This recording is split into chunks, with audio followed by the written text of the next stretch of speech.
session with a couple that you take notes from the session? I absolutely take notes from any session.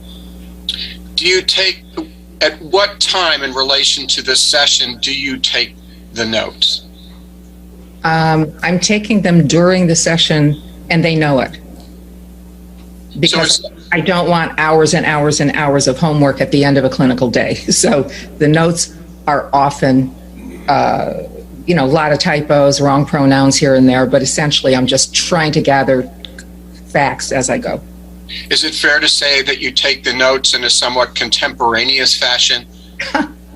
Sure. And do you take those notes in the ordinary course of your practice in your business? Absolutely.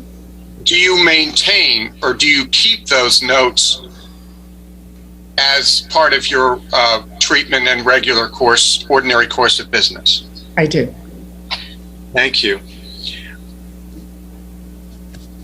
And what type of information generally do you keep in your notes other than what you've already testified about? Whatever I want to. Anything that it could be content that I'm tracking, just so I know in the next session what kind of content we were talking about, and it could be process too. Stand by, and I'll mark that as Plaintiffs Exhibit number 1. Showing Exhibit 1 on the screen. Just to confirm, have you seen this document before, Dr. Anderson? Yes. And what is it? It's Christian Carino doing the first contact, and the second one is from Ms. Hurd,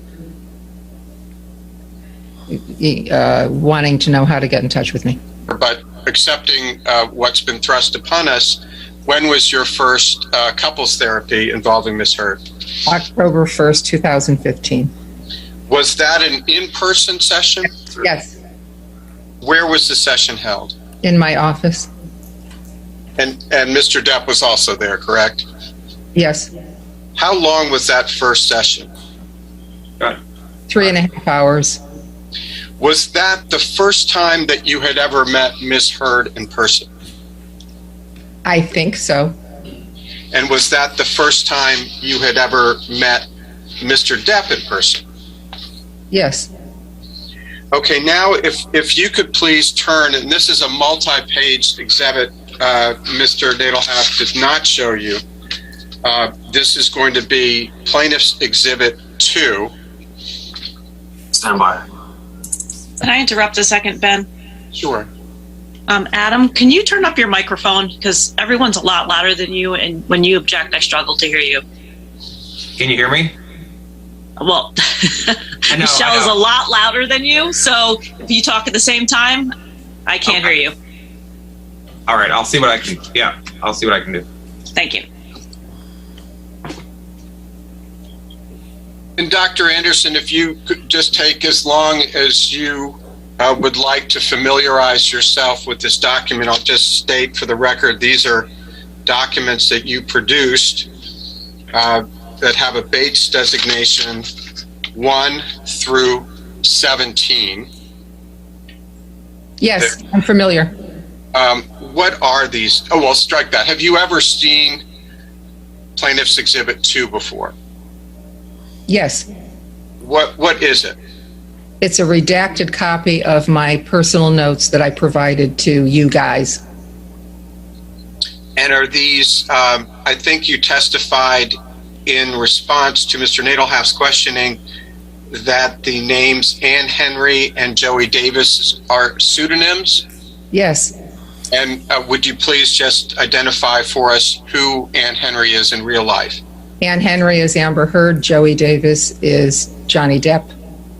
And are these your notes that you took contemporaneously of the 4 couples strike that? Are these your contemporaneous notes that you took of the couples therapy sessions? Yes. Would these notes include any session that you had for Ms. Heard that was not part of the couples therapy? No. Did you have any sessions with Mr. Depp individually that weren't part of the couples therapy? No, during this period of time, it's color coded. Black is couples, red is Ms. Heard, and blue is Mr. Depp. Whether I talked to them or saw them individually or as a couple, it was all in service of couples therapy. Understood. And so these notes in Plaintiffs Exhibit 2 encompass all of the couples therapies sessions that you had with Mr. Depp and Ms. Heard, either when they appeared together or when they appeared separately in the context of your couples therapy. Is that correct? I'm looking at one page. If you're talking about the entire redacted document, yes. And I've asked you the question generally, but I want to ask you in the context of these 17 pages. Did you prepare these 17 pages of couples therapy notes in the ordinary course of your treatment of Mr. Depp and Ms. Heard? Yes. Did you maintain or keep them in the ordinary course of your practice or business? I did. So my question was, what is the significance of October 1, 2015? I'm going to look at what I'm reading so that this makes sense to you. This can't possibly make sense, but it makes sense to me. Okay. They reported what they said to one another.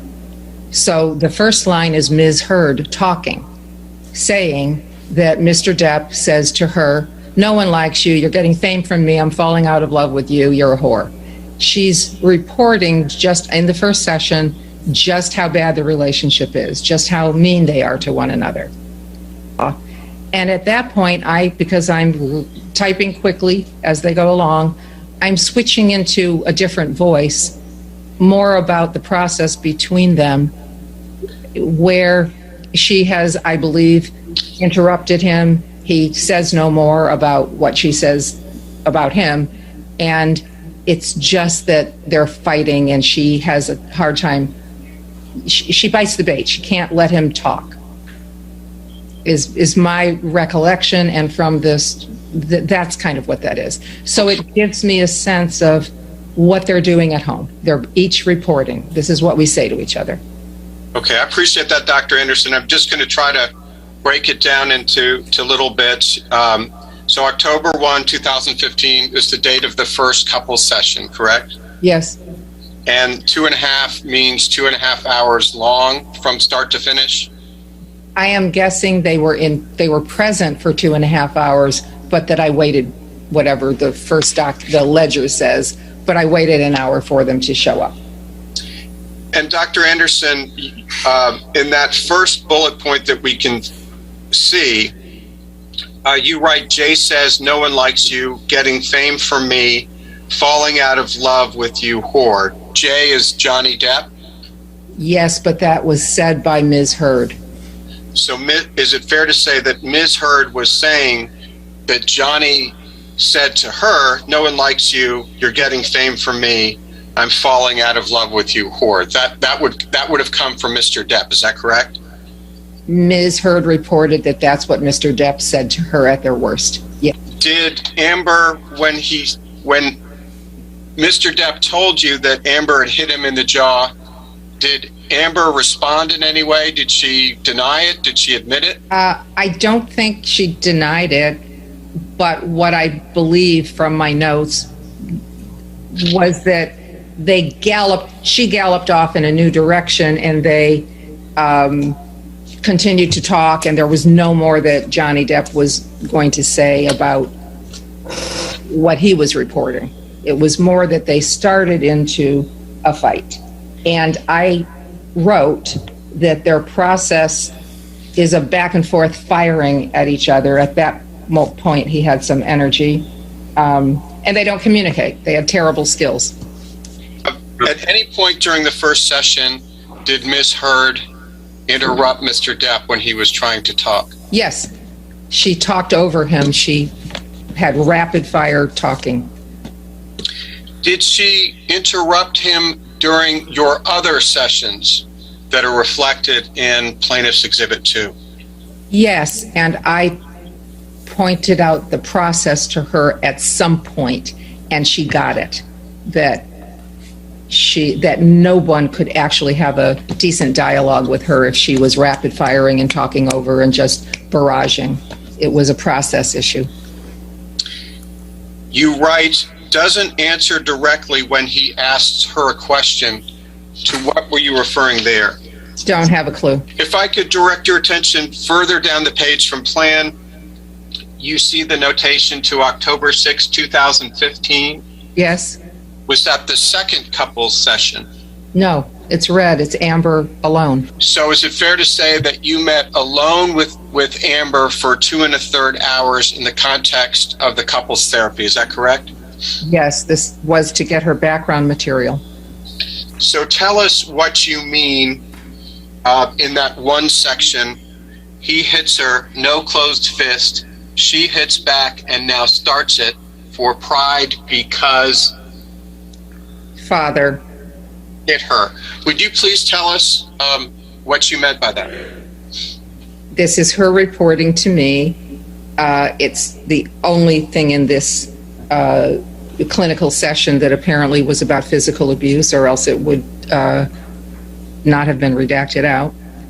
It's so when she said in terms of physical abuse that he hits her, a no closed fist means an open hand slap to me, and she says that she hits back and now she starts it and sometimes hits him first because her history is having been violated by her father physically, and just out of pride, she if she's a lot of things trigger her, and if she's triggered, she would hit him first.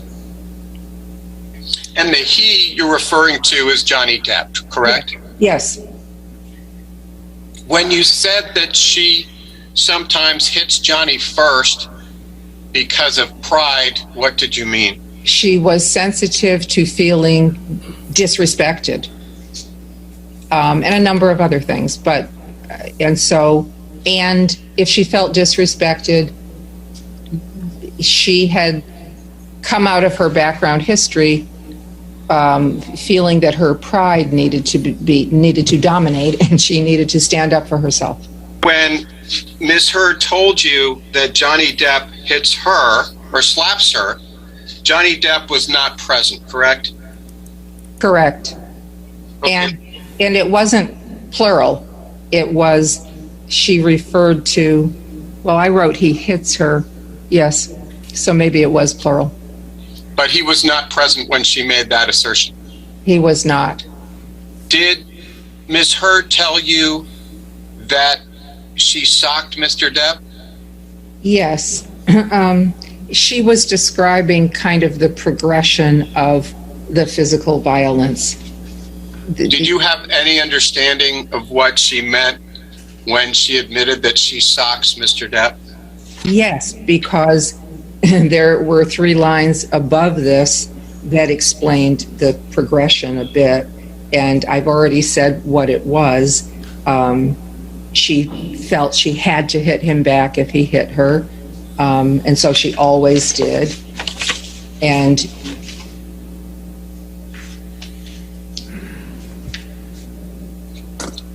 again, that entry is from a session where Mr. Depp was not physically present, correct? That's right. Okay, let's move to the next session, October 7, 2015. And this is a 3.5-hour session, is that correct? Yes. Was that an in-person session? Yes. Did both Mr. Depp and Ms. Heard attend? No, this is blue. This is Mr. Depp's intake. Understood. And let's move now toward the bottom of the page, and I think I'm finally getting the code right. So the next session occurred on October 14th, 2015, and it was the 2 of them for 3 hours. Is that correct? Yes. And that was another in-person session, true? Yes. And am I right to say that every single piece of your notes as to the October 14th, 2015 session has been redacted? Is that true? Yes, but to clarify something earlier on the ledger. Yes. I wrote 2 hours, couple, then Amber. It means he is the one who walked out of that session. My question was, am I correct that all of your notes for the October 14th, 2015 couple session for 3 hours are completely redacted? Is that true? Yes. So, so the next session occurred on October 21, 2015, true? True. And it lasted 2 hours. It started as a couple, then Mr. Depp left, and then you spoke only with Amber, but in the context of couples therapy. Is that right? Yes. Okay, and let's go to the next session on page 10. The next session was on October 24th, 2015. And I can't see from the code, was that a couples therapy, or was it just one or the other of them attending? I don't know. This is a red phone session with Ms. Heard. Okay, great. And it lasted 1.5 hours? Yes. So the next session was, after that, was on October 29th, 2015, is that right? Yes. And that one was canceled. Oh, it was canceled. That's why it's so short. Okay.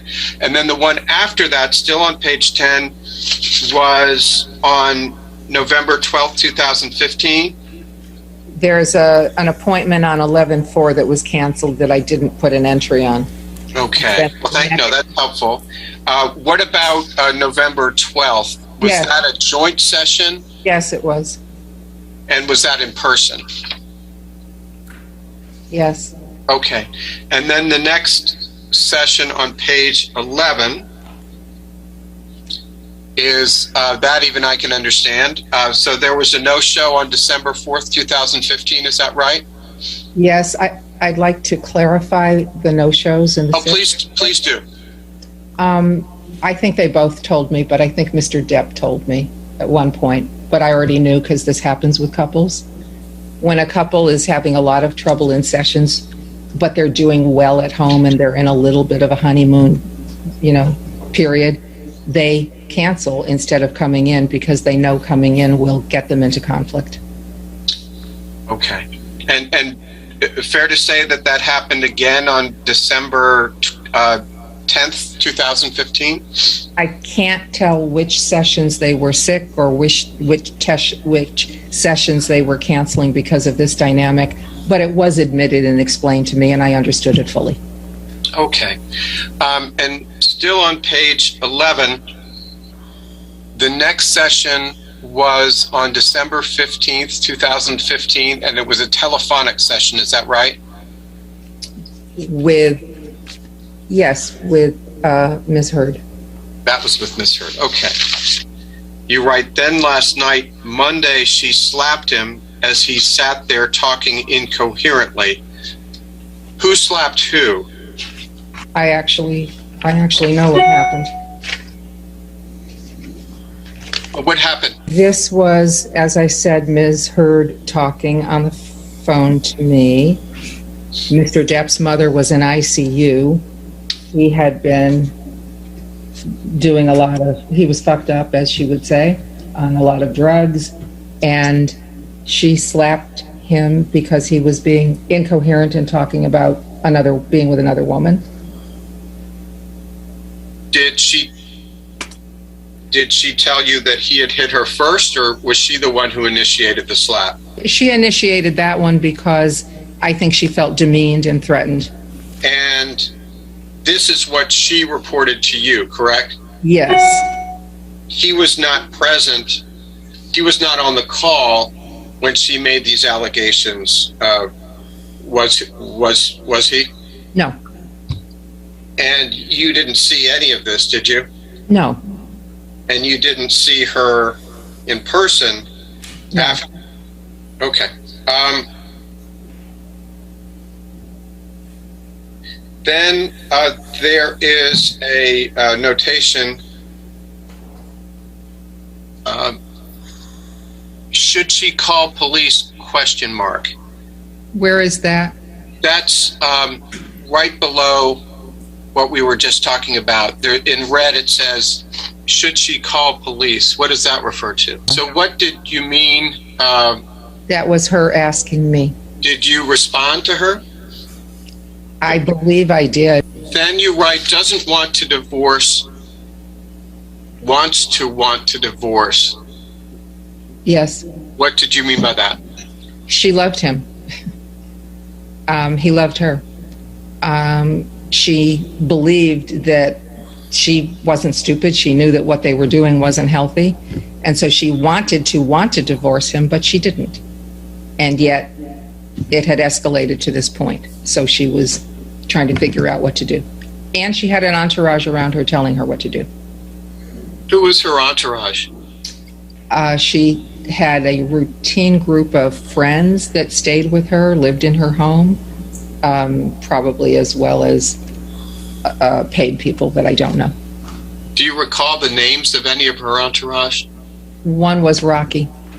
Directing your attention to the last snippet from that session, will she have advantage if she leaves him but files with police for abuse first? Was that a question that she asked you? Yes, this was her talking out loud, trying to strategize for herself. Showing Plaintiffs Exhibit 3 on the screen.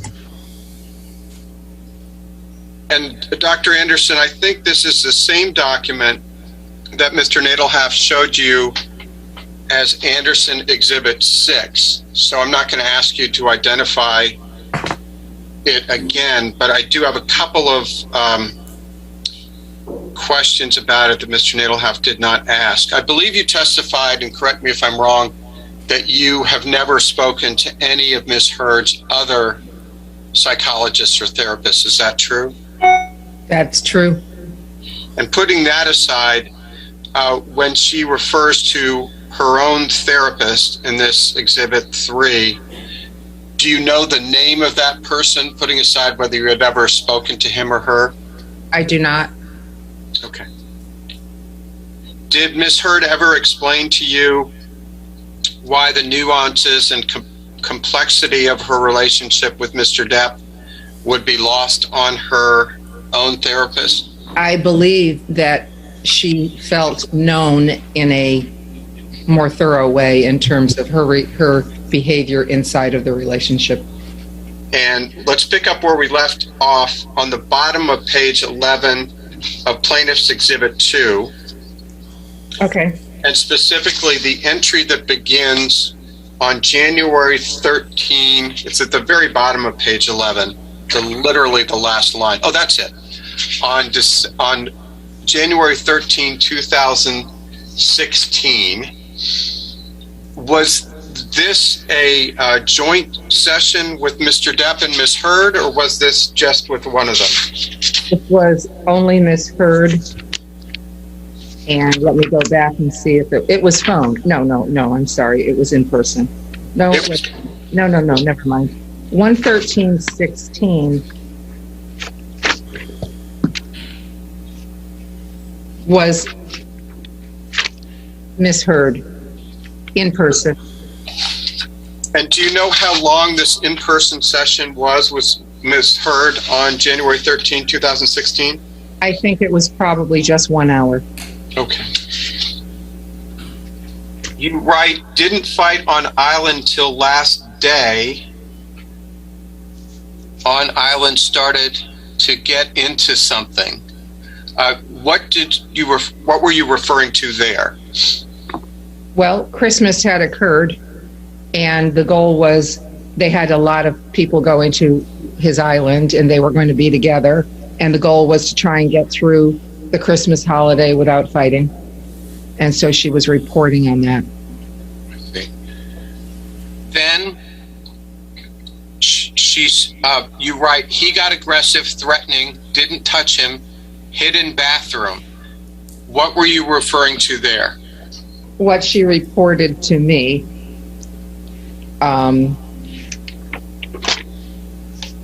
which was an improvement that she didn't participate. So is it fair to say that she told you she did not hit him at that time? Yes, that's what I believe my notes say, yes.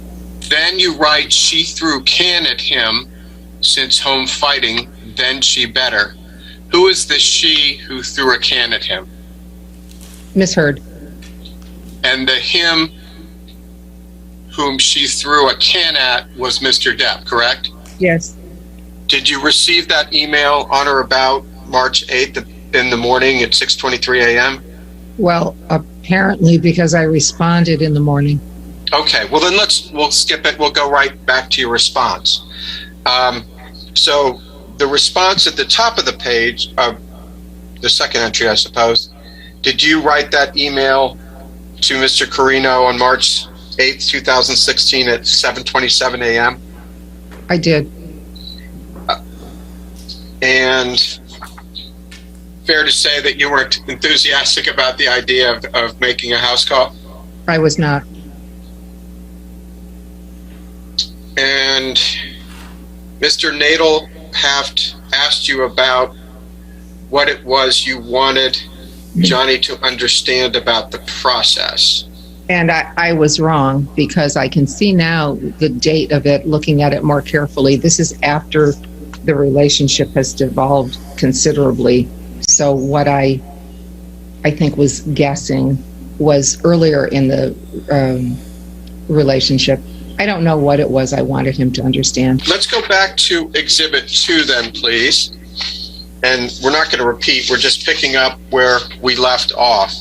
And now we've gotten up to page 13 of the 17 page of your notes. So if we can start, oh, exactly.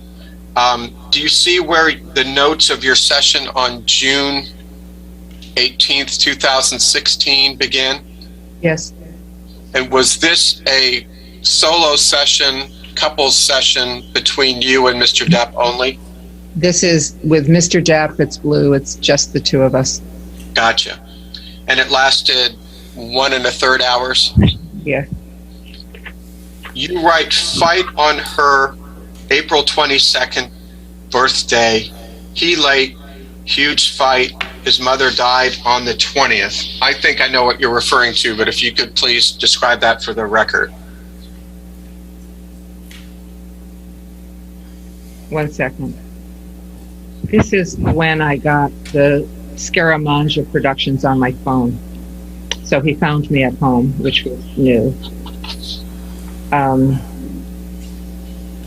Domestic violence charges had already been made. His mother had just died on the 20th. Well, when he told you that there was a fight on April 22 birthday, was that Ms. Heard's 30th birthday? I think it was. And is he telling you that he arrived late for the birthday dinner party and there was a huge fight? Yes. Do you know who Tasha Von Ree is? Yeah, well, I know her name. I know she was someone that Ms. Heard was in a relationship with.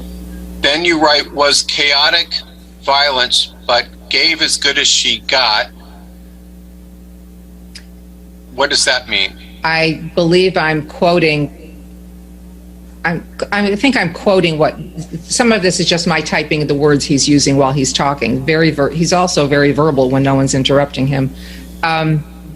And I think he talked about how chaotic it was, how violent it was, and she gave as good as she got. That's kind of a direct quote. That's not my language. Directing your attention further down the page to the entry for July 13th, 2016, 3 hours Amber in person. Was that an in-person meeting you had, a couples therapy with only Ms. Heard? No, this is not couples therapy. This is Ms. Heard by herself. I wrote in person. Oh, okay. So just to be clear, what follows these are your notes for your individual treatment of Ms. Heard having nothing to do with couples therapy? Not true. In my mind, the dust had not settled on the couple yet. And this was just kind of aftermath of the kind of falling apart of the marriage. But okay, I didn't mean to mischaracterize anything. I was just trying to suss out what it was. No, this is not individual therapy for her. This is about the marriage. If we could please go to Exhibit 6, Lucian, which is a new document. When I say new, it was produced by Dr. Anderson's office, but new in the sense that Mr. Nadelhoff didn't ask her about it. Dr. Anderson, have you ever seen this document before? Of course, I created it. Okay, and what is it? It's a treatment summary. When I was first subpoenaed, or my notes were required years ago, my notes are jumbly. They don't say a lot. They're confusing. They're, as you've seen, or you haven't seen, actually. So I did what psychologists do. You go through all of those notes, and your brain, because it's not as if you're not left with a very, I hope, a very clear sense of what went on. So I took everything I thought and believed conceptually about them. I went through all of my notes, and I wrote this treatment summary. And then if you could go up. Paragraph is still there. Yeah, and I want to ask you about that one paragraph.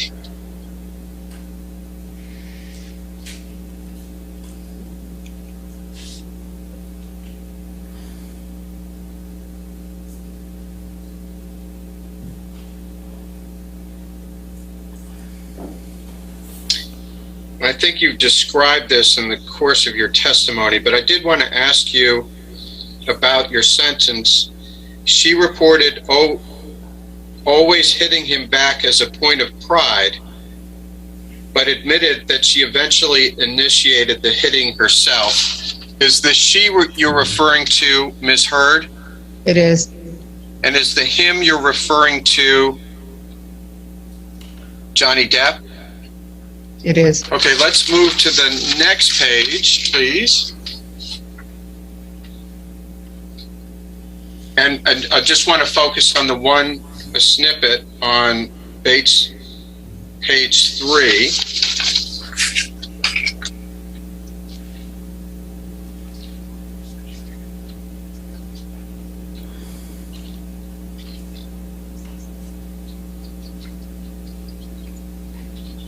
Sorry.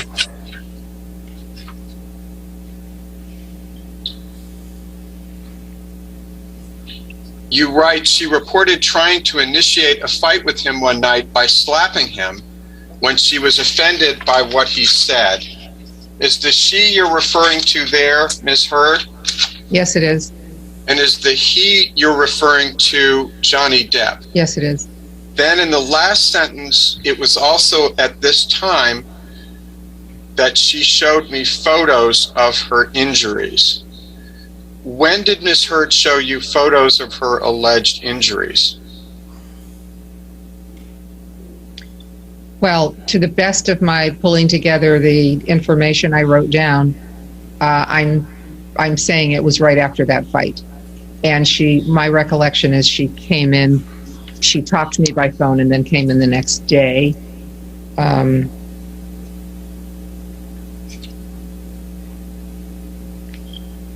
Or at least I thought that somewhere around the time she got the injuries. I know she came in person to show me. Did she show you photos or did she show you? Both. You said she showed you photos, and so is it your testimony that she showed you photos of her injuries shortly after the alleged events? Somewhere in the period while she still had injuries, she showed me photos, but she also came in and showed me in person. And what did she show you in person? Bruising on her face. Other than the bruising on her face, what other injuries did she show you? I don't remember. There may have been more, but I don't remember. And you weren't present during the alleged physical injuries, correct? Correct. So the only basis you had with respect to the cause of the injuries was what Ms. Heard told you, correct? Yes. And you write, the physical violence that occurred between them appeared to me to be mutual. You never actually witnessed any physical violence by Mr. Depp or by Ms. Heard, correct? Never.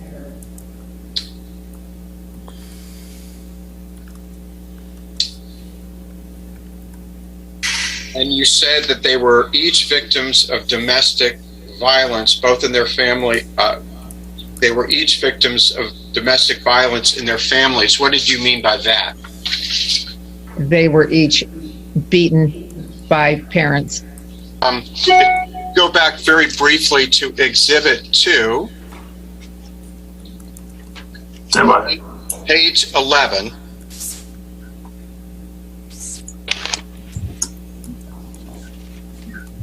And after the part where this refers to a session that was just you and Ms. Heard, correct? Yes. And this call, which was just between you and Ms. Heard and not Mr. Depp involved, that occurred on or about December 15th, 2015? Yes. And was it just shortly after that call when Ms. Heard showed you pictures and actually came into your office? Is that right? She came in on 12/17, so yes. So Ms. Heard came in on December 17th, and you saw bruises on her face. Is that correct? I believe that's when. Was that bruising that you observed similar to the bruising that appeared on the photographs that she showed you? Yes. You testified that what you saw in person was similar to what you saw in the photographs Amber gave you, correct? Yes. When she came into your office on December 17th, what did her face look like? What I recall is not purple, green, and blue, but just a darkening, so kind of a darker gray blue sort of thing. But I don't have a photo of it. I don't remember that well. Is that, Dr. Anderson, consistent with your understanding that there were no other entries on December 15 or December 17th relating to physical abuse? You know, there was nothing about physical abuse, nothing in that next session. It was all about Christmas and her therapist telling her one thing. And what was the size of the bruise on her face that you observed on December 17th? Maybe like this, in more than one place, about an inch. You said it was in, so is it fair to say those are small bruises in more than one place? So there was, how many 1 inch size bruises were on her face that you observed? I'm not a good person to ask this question to. I don't really remember. I wasn't looking to memorize it. I think there's other data that will support this, not from me. A few minutes ago, you briefly spoke about seeing bruises about an inch on Amber Heard's face. You recall that testimony? Yes. And you were making motions with your fingers. But I was saying multiple. I'm not saying one. Right. You were seeing multiple bruises on Amber's face. Yes. Correct. When you were talking about how the size of it, your fingers were under your eyes. Did you remember seeing the bruises under Amber's eyes? That's what I recall. They may have been in other places throughout her body. I don't remember, but I do remember her face. You could turn to page 13.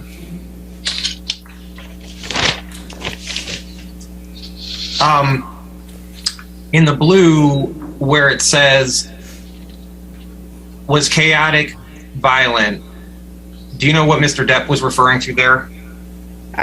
What I said previously, and I'll say it again,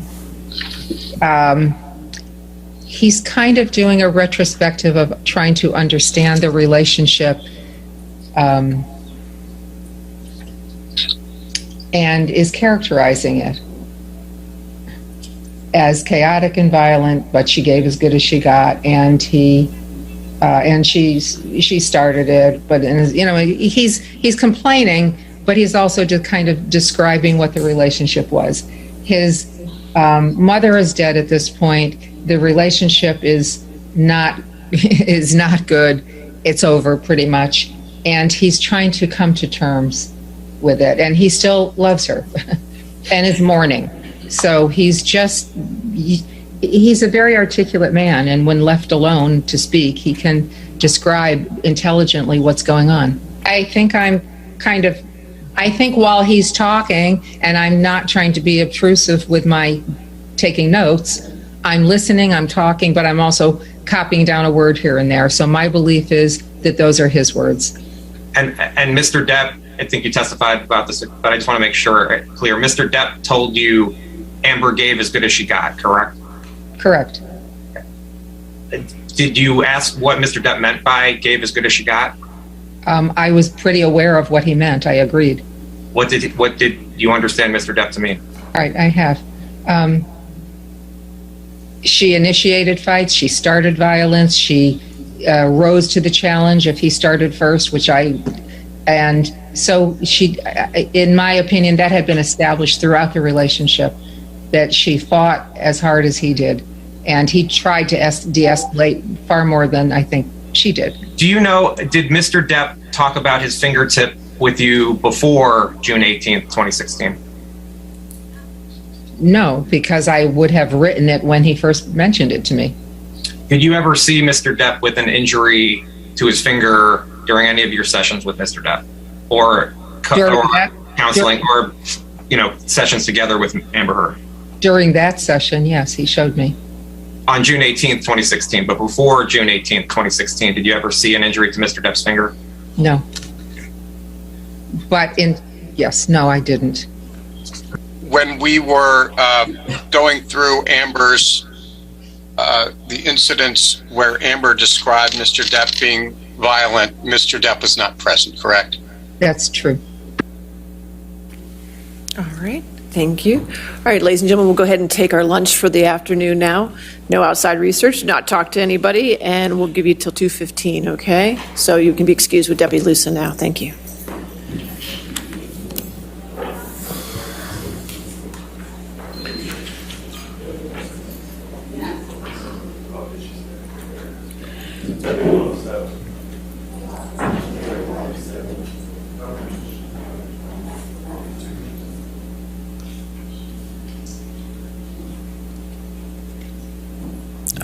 Right.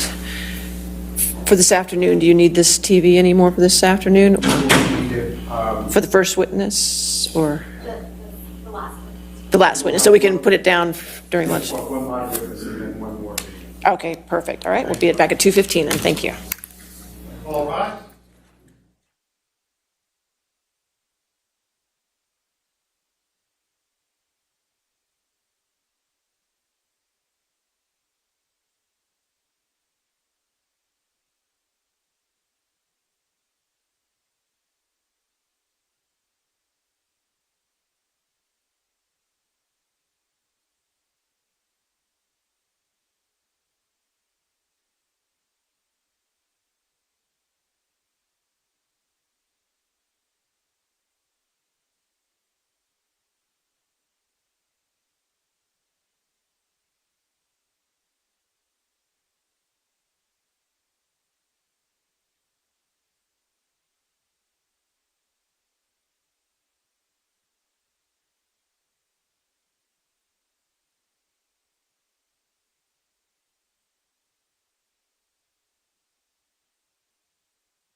The one we have in the binder, it looks different than the one you had on the screen, so I'm not sure.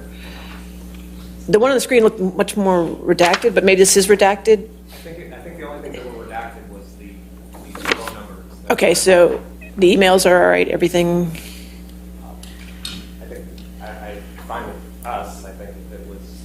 We can go back and redact on it. Get back.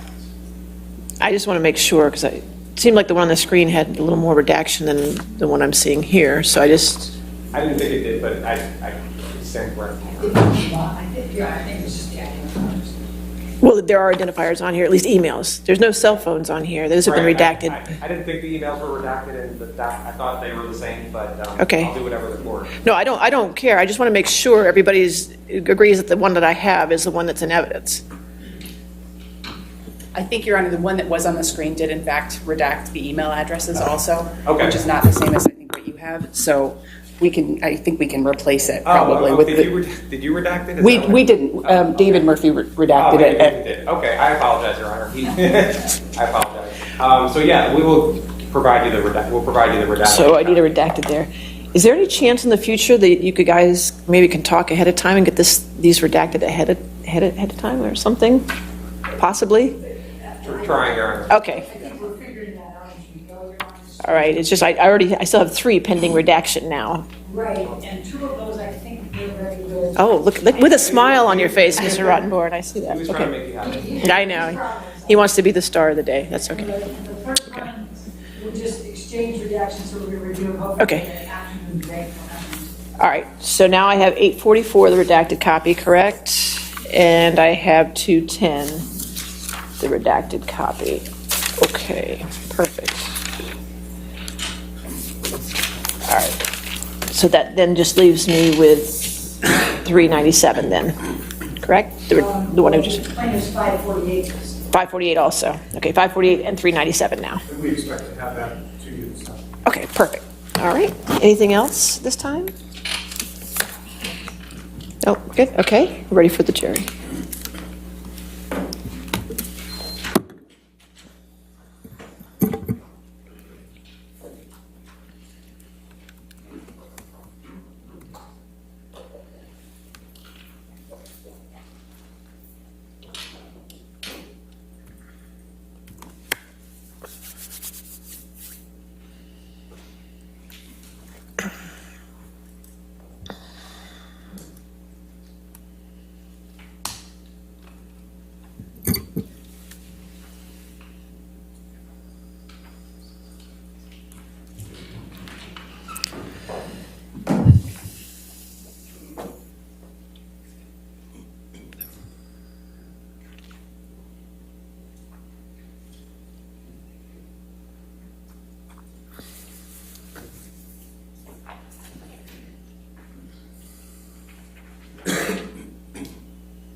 All right.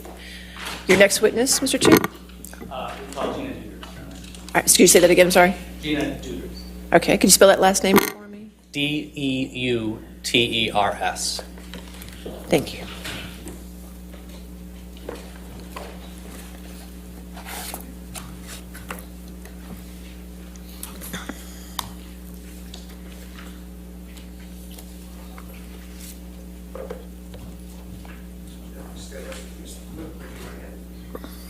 Do you solemnly swear or affirm to testify truthfully in this case under penalty of law?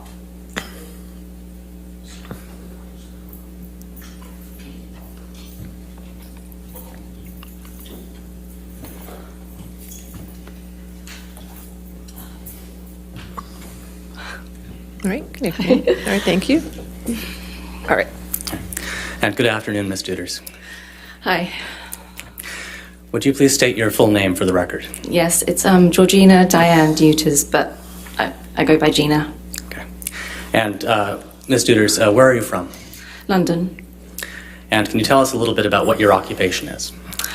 I currently am a freelance creator who kind of conceptualizes and shoots and edits photographs and clips, largely for social media. And how long have you been doing that? Just a few years.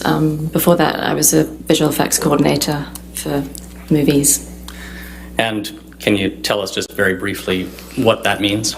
It's basically the managing of CG and effects in films, the delivery of, and just the managing of that, yeah.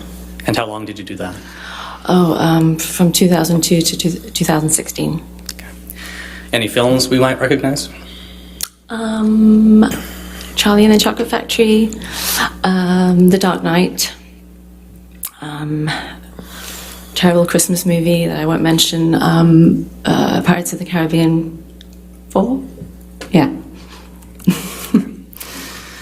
Do you know Johnny Depp? I do. And how do you know Johnny Depp? He is a good friend of mine. When did you first meet Mr. Depp? I met him summer of 2005. It was actually at the Charlie and the Chocolate Factory premiere. My husband Stephen introduced me to him at a dinner after the premiere.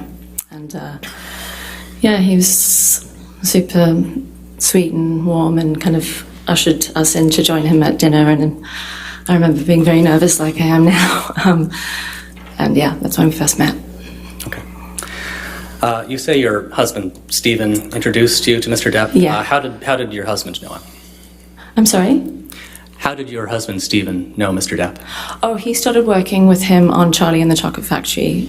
He started off in production, but then joined the Depp department during the shoot. And does he still work for Mr. Depp? Yeah. And in what capacity? Well, he started off as like a personal assistant, and it's kind of developed into a producer-writer type role with Johnny's guidance. So for how long has he worked for Mr. Depp then? 18 years, I think since 2004. Now, over those 18 years, where has he been working? All over the place. It depends on where the film is being shot. So, the Bahamas, Hawaii, London, LA, kind of all over. And where have you been during this time? Well, Stephen and I, our first two films we worked on the same film, but then he went off to do Pirates and I went off to do other films. So I wouldn't always be with them. I know that in between my projects, Johnny was always mindful that me and Stephen didn't spend too much time apart, so he would usually be, kind enough to fly me out to be with them wherever they were. Okay. About how many times would that happen in a given year, if you can estimate for us? 2 to 3. Yeah, and there'd be like, sometimes I'd be with them for like a month, sometimes just a couple of weeks. Okay. Can you just generally describe for us very briefly your husband's relationship with Mr. Depp? It's a great one. They are very close professionally and personally. I know that Stephen really respects Johnny and looks up to him. And Johnny's been a mentor to him and has really encouraged Stephen's career develop. And they're great friends too. And can you just very briefly and very generally tell us what it was like on those time periods when you were spending time, chunks of time with Mr. Depp and your husband? Well, if the... Your Honor, relevance and character testimony 404, I'm not sure how this all relates to... It's basic foundational fact, Your Honor. I'll allow it. That's fine. Go ahead. Okay. What was the question, sorry? Just generally describe for us. Okay, so if they were working, it would be, like on wrap, we'd kind of have dinner together, and then I'd kind of entertain myself while the boys went off to work. If it was during downtime, it would probably be like a family holiday, so it would include his long-term partner Vanessa and their little kids, which was always really lovely, really happy memories there. So it kind of depended. Okay. How well would you say you know Mr. Depp? Very well. Over the course of your friendship with Mr. Depp, and I apologize, did you say it had been 17 years? I'm not great at maths, but 2005 to now, I think, is 17. Close enough. Okay. Over the course of your friendship with Mr. Depp, have you ever seen Mr. Depp take drugs? Yes. And which ones? I've seen him smoke weed and occasionally cocaine. Okay. Have you ever seen him drink? Yes. All right. Have you ever partaken of any of these substances at the same time? Yes. Okay. About how many times would you estimate you've seen Mr. Depp use cocaine? Oh, gosh. I mean, it's usually like, kind of a celebratory event, like after a gig or a party or something. 20? I don't know. 20 times over the, About 20 times. Yeah. And yeah.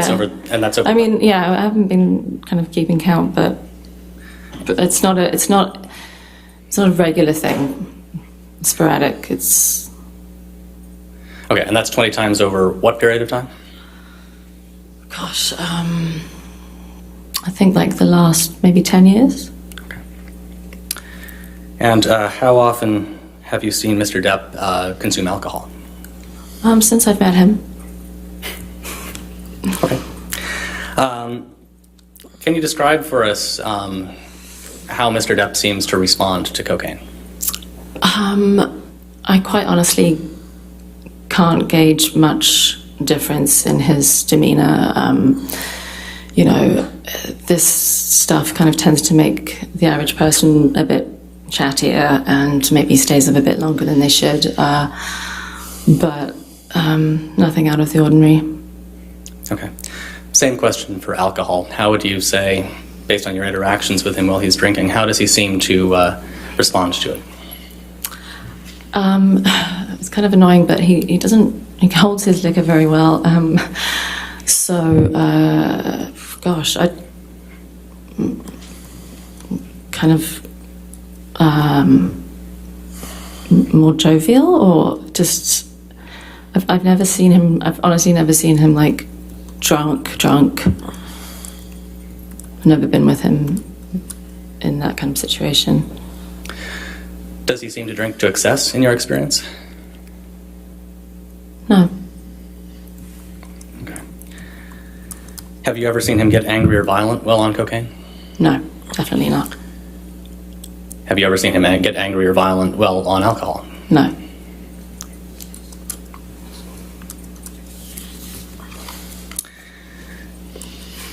Ms. Duders, do you know Amber Laura Heard? Yes.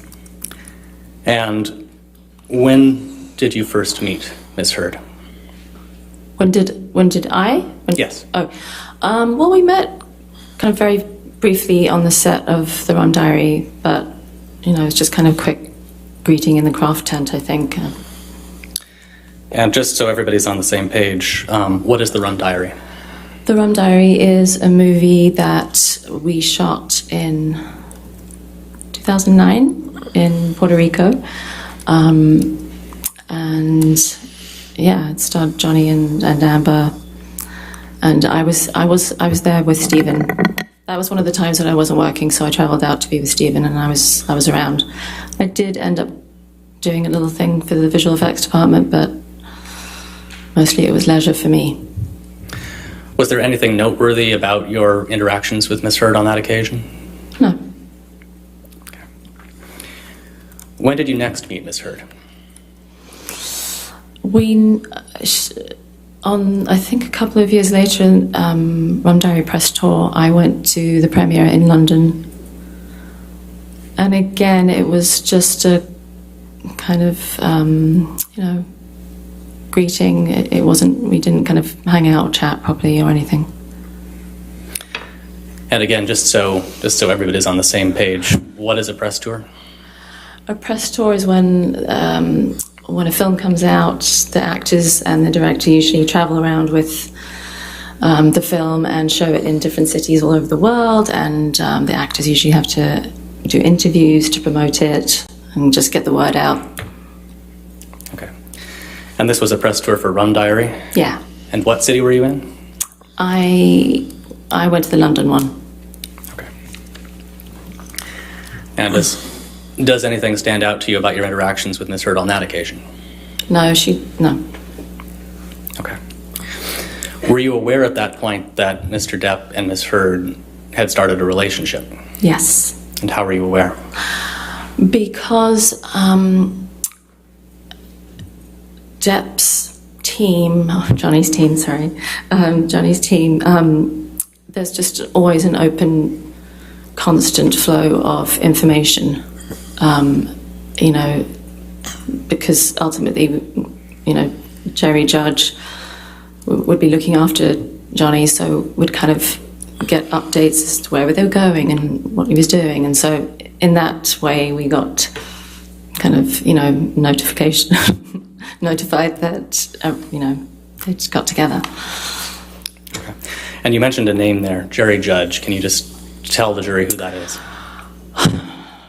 Okay, I don't want to be upset, but Jerry Judge was Johnny's long-term security guy, and he was a dear individual. We all loved him very much, and he was like family. He was like a dad, and unfortunately he passed away. Okay. When did you next see Ms. Heard after the press tour in London? Okay, so that was like 2011.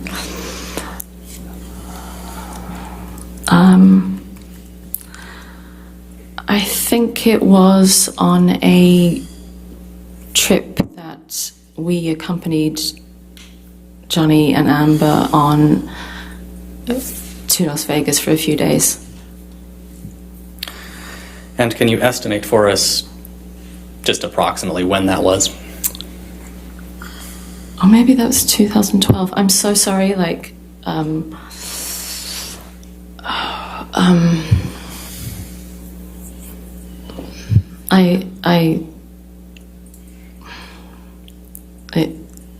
I'm blanking on the date, but it would have been after they'd started seeing each other, maybe a couple of months afterwards, and we just went out there for a few days. I don't remember if it was just like a little excursion for them, or if Johnny had something to do there. I don't remember that.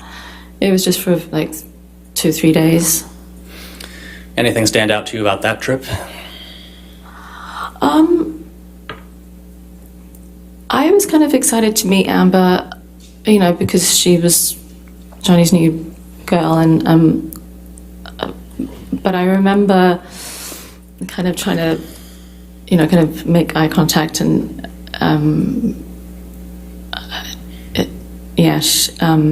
I kind of felt a bit ignored, which is fine, we're staff or whatever. So I didn't really chat with her. When you say staff, what do you... Well, I mean, I'm not employed by Johnny, but I'm obviously Stephen's wife, and he's staff, and I didn't really interact with her. Okay, so can you kind of describe what happened when you saw her then, if anything?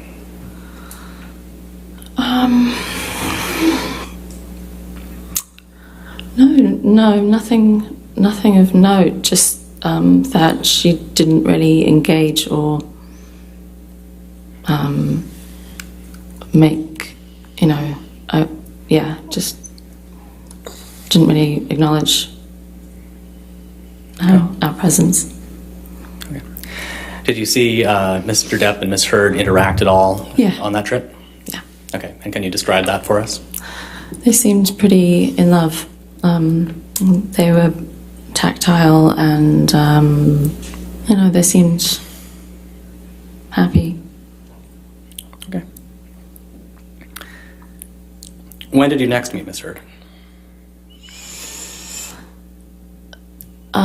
When Johnny and Stephen had gone out on location to shoot The Lone Ranger, so I think that might have been the next year. So bad with dates, sorry.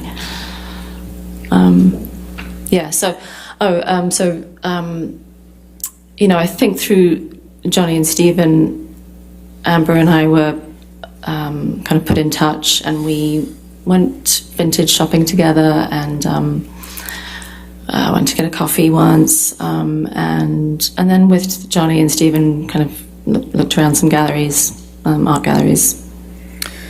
About how long would you say the period was that you and Miss Heard were together in this time frame? How long were we both out on location? Right, yeah. I'm not sure about her, and I know that I personally made 2 trips,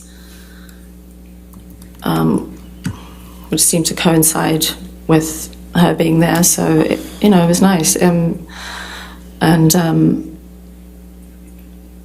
of meeting up to go vintage shopping. She was really, really lovely, really sweet.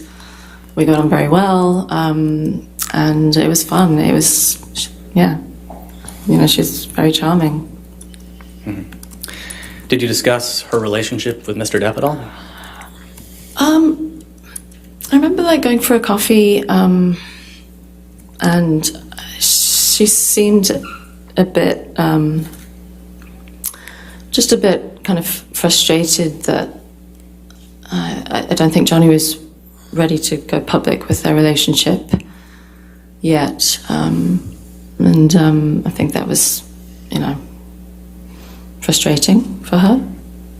Did you form an impression that she wanted to go public immediately? Objection, speculation. That's what Ms. Heard was thinking. All right, I'll sustain as to speculation. Next question. Were you out in public? Yeah. Yeah. Yes.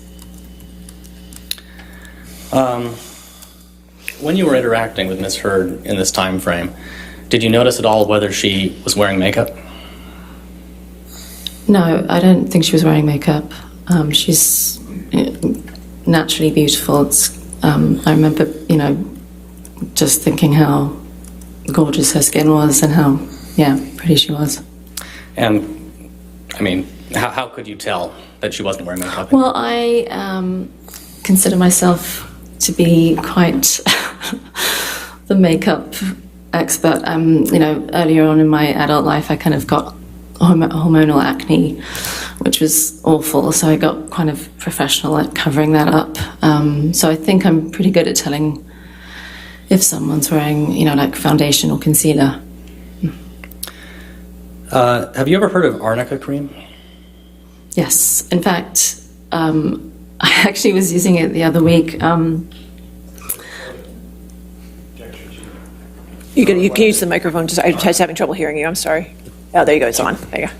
The question was, have you ever heard of it? And she answered it and then continued past. So it's... All right, she's answered the question. She's answered the question. All right, if you want to ask another question. Sure, Your Honor. That's fine. What is it? It's a homeopathic lotion that you use to help bruises heal faster. And have you ever used it yourself? Yes, I was using it a couple of weeks ago because I had a huge bruise on my hip after I had a fall. Okay. So I know what it is. And can you just describe for those of us who have no idea, like myself, what does Arnica cream look like? Sorry, that was me. It's kind of like a white emollient cream, opaque, that you rub into your skin. You rub into the bruise. Once it's been rubbed in, what does it look like? Transparent. Okay. So is the bruise still visible? Absolutely, yeah. All right, I'll sustain as to leading. Understood. All right. All right. After that, those interactions with Ms. Heard on the set of Lone Ranger in, did you say 2013? I'm not sure if that's an objection, but... I'll withdraw the date, Your Honor. After your interactions with Ms. Heard on the set of The Lone Ranger, Ms. Duters, when do you next recall seeing Ms. Heard? I think it was on the press tour for The Lone Ranger. By that point, I believe their relationship was public, and we traveled to Japan with their kids, Johnny's kids, and her friend Brittany, who I think was, along as Amber's friend, but also to help take care of the kids while, Johnny was working. And okay. And why were you traveling to Japan again? Because The Lone Ranger was premiering there, and they were doing press. And then we also traveled to Berlin, I think, as well, and all around. Were you traveling with Mr. Depp and Ms. Heard? Yes. Okay. Did you witness any interactions between Mr. Depp and Ms. Heard on these trips?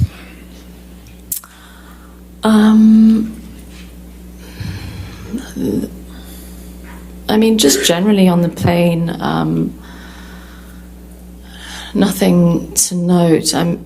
There was an incident, when we were all at dinner together, and when I say we all, I mean also the other actors and the producers and director, and I noticed that Johnny was kind of hiding a drink on the side of his chair and taking secret sips, and I noticed, she kind of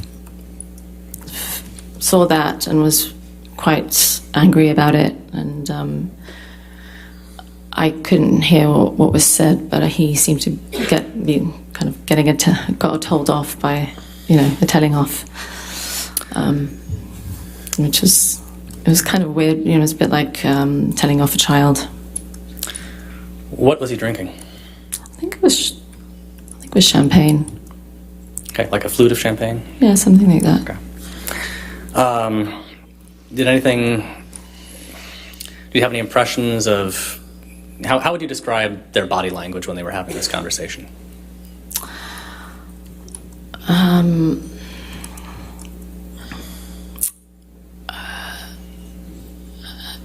Quite,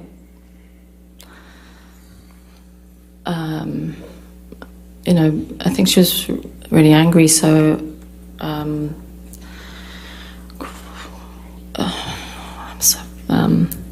yeah,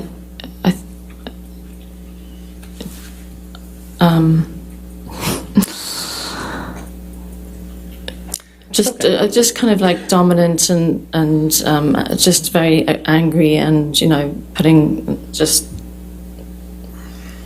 telling him off. Okay, and how would you describe his body language? I think quite just exhausted by the whole being told off like a child. Okay. Over this period of time, and just to clarify, were Ms. Heard and Ms. Depp public at this point? Yes. Okay, so it was. Yeah. Well, I mean, when we arrived at airports, there was photographers everywhere. So, it wasn't very public. Yeah. Okay. Over this period of time, then, after they'd gone public, did you ever witness them together? Did you have a perspective on their interactions in general? Objection, relevance, foundation, perspective. Is your mic on? Because I'm just pushed it. I'm sorry. There, now it is. Okay, thank you. All right, objection. Relevance, foundation, leading. Well, their interactions are directly relevant, Your Honor. I can lay more foundation if the court wants. You don't lay foundation. That's fine. Did you ever witness Ms. Heard and Mr. Depp together in this time period? Sorry, could you repeat? Sorry, I know you said it a few times, but could you just repeat it one more time? Of course. Over this next couple of years, after the press tour for Lone Ranger, did you have occasion to interact with Mr. Depp and Ms. Heard at the same time? Did you see them together? Very rarely. Okay. yeah, I'm thinking maybe a dinner here or there. Okay. Yeah. From those occasions when you did see them, did you form any impressions about how they were getting along, based on their interactions with each other that you personally witnessed? Still don't think it's established the foundation. It's been a few times that he saw a couple dinners, and she's asking for her perspective on their relationship. All right. On those particular occasions, What's the relevance of her impressions? I'll rephrase here. Okay. How would you describe their interactions on those occasions when you witnessed them? It's the same thing, Aaron. It's still no foundation. If she's present, I'll allow it if it's fine.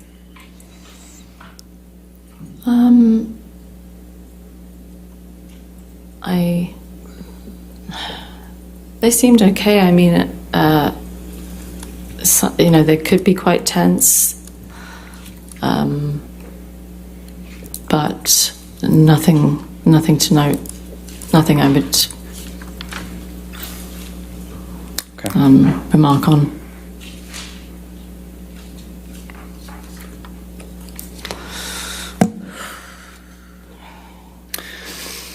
Were you invited to their wedding? Yeah. Yes. And did you attend? Yes. Okay. Can you just generally describe for us what the wedding was like? It was definitely a predominantly amber event, in the sense that a large percentage of the guests were her friends and family. And, a lot of his friends and family couldn't make it because it seemed to happen so quickly.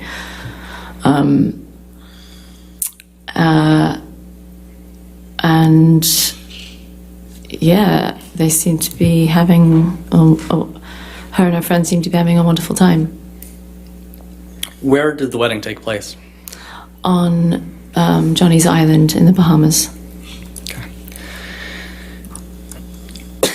And did you have any interactions with Miss Heard during this time period? Or yes. Did you talk to Miss Heard when you were at the wedding? Yeah. There were dinners, and it was certainly a celebration every day. Amber and her friend Rocky gave me my first taste of MDMA. And everyone, all her friends were on it, and so I tried that for the first time with them. It was like a party atmosphere. Okay. Just briefly, can you sketch out for us in a little more detail how you came to take MDMA on that at the wedding? Oh, well, it was evening time. I think I was a bit hungover from the day before, and I can imagine those two saw me, and when they first dropped the pill into my hand, I thought it was like a supplement, like a vitamin supplement to make me feel better, but no, they quickly said it was MDMA, and I kind of decided to throw caution to the wind and just try it.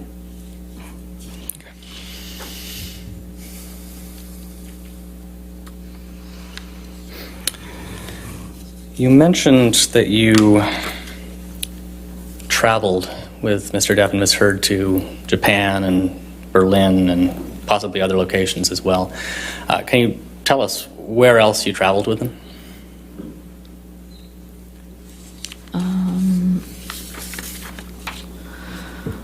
Well, after the wedding, we headed to Australia. And why did you go to Australia? Because that's where Johnny would be shooting Pirates 5. Okay, and approximately when do you think you were in Australia? I think that I flew with Johnny and Jerry Judge and Stephen and a few others. I think that was February. and Johnny stayed in a house, and Stephen and I were based like a 35-minute drive away on the shoreline in the hotels. And I think Amber flew in a while afterwards. Okay. You said you thought it was February. Do you recall the year? Yes, I do. 2015.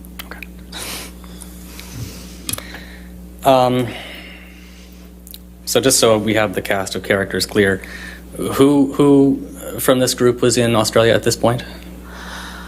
So we've got, on the plane that I was on, it was Johnny, Jerry Judge, Stephen Duters, Debbie Lloyd, and myself, and maybe one other. Okay. You mentioned a name there I don't think we've heard before. Can you just tell the jury quickly who Debbie Lloyd is? Okay.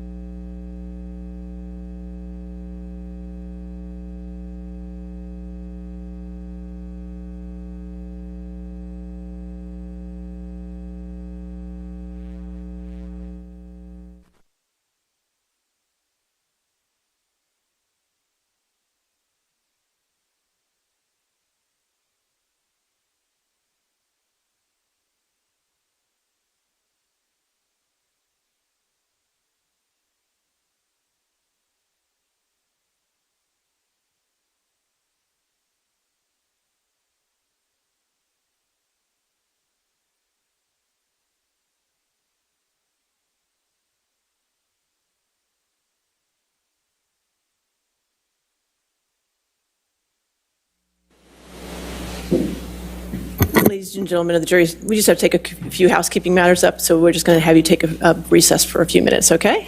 So again, no outside research and don't talk to anybody, okay?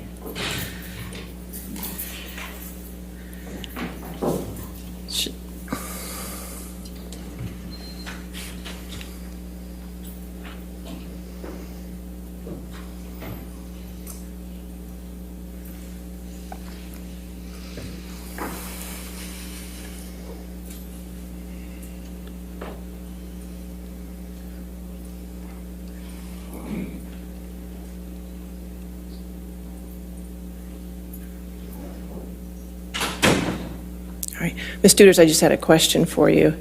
Have you been watching the trial this past week? I've seen clips of it online, yeah. You've been watching, so you have seen parts of this trial? Yeah. Okay, and witness testimonies? Yeah, I've seen clips of... You've seen everything. Yeah. All right, does anybody have any follow-up questions? Ms. Duters, have you been watching... It doesn't matter. She's been watching clips of witness testimony. All right, you're excused, ma'am. You can have your excuse. Okay. Thank you. I will instruct the jury. They'll have to strike the testimony of Ms. Duters. There's a rule on witnesses, Mr. Moniz. Understood, Your Honor. This is All the right. first we're... I believe that. I have no doubt in my mind that this is the first you've heard of it. Have a good day, ma'am. Thank you. Mr. Hopp, I got it the first time. Thank you.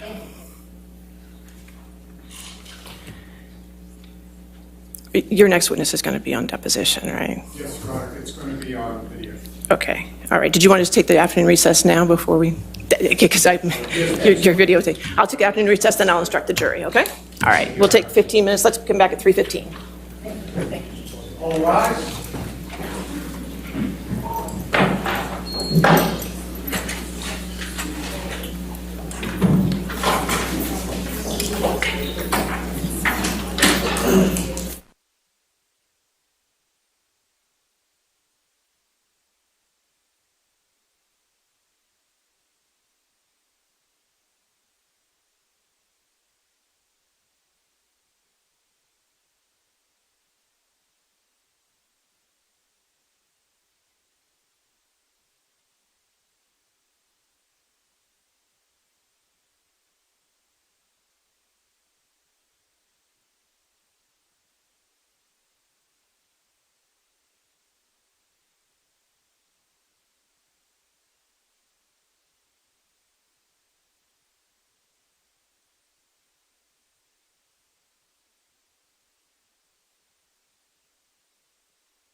Yes.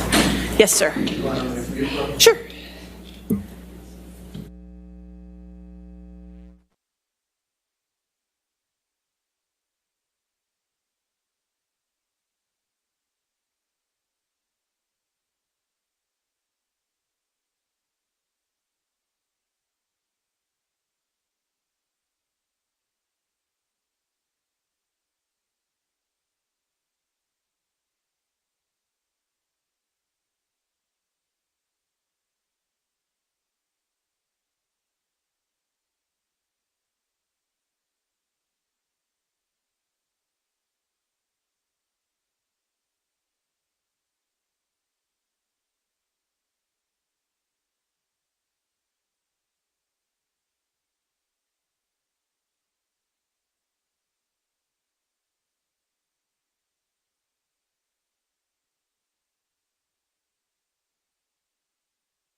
You're welcome.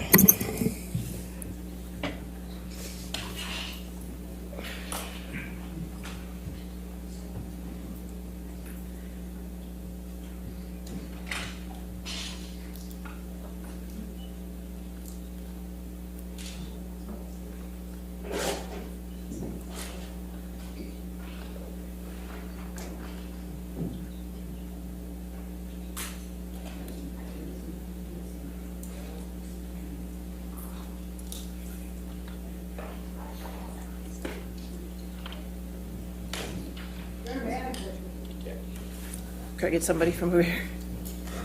Anybody?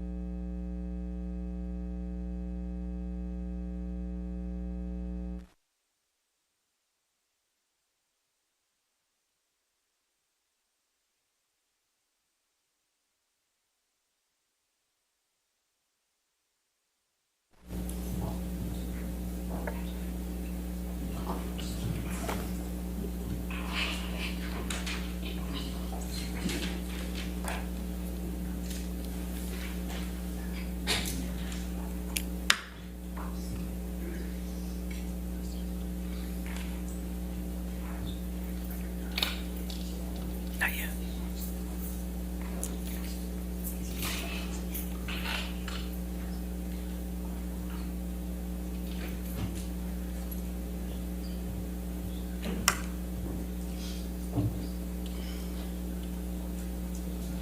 Exhibit 548, you just have that.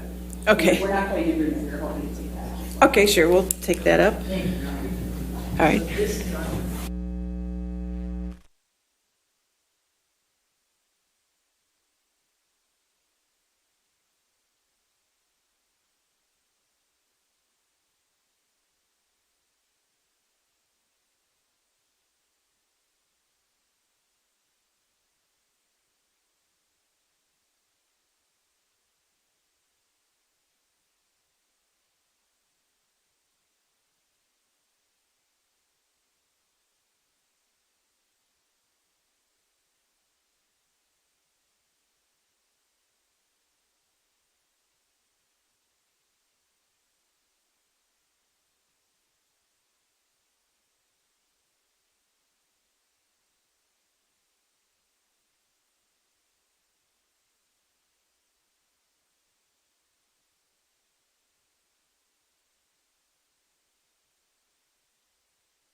Oh, goody. Which exhibit is this? This is 397 with the redactions. Okay, and make sure they're agreeable redactions first.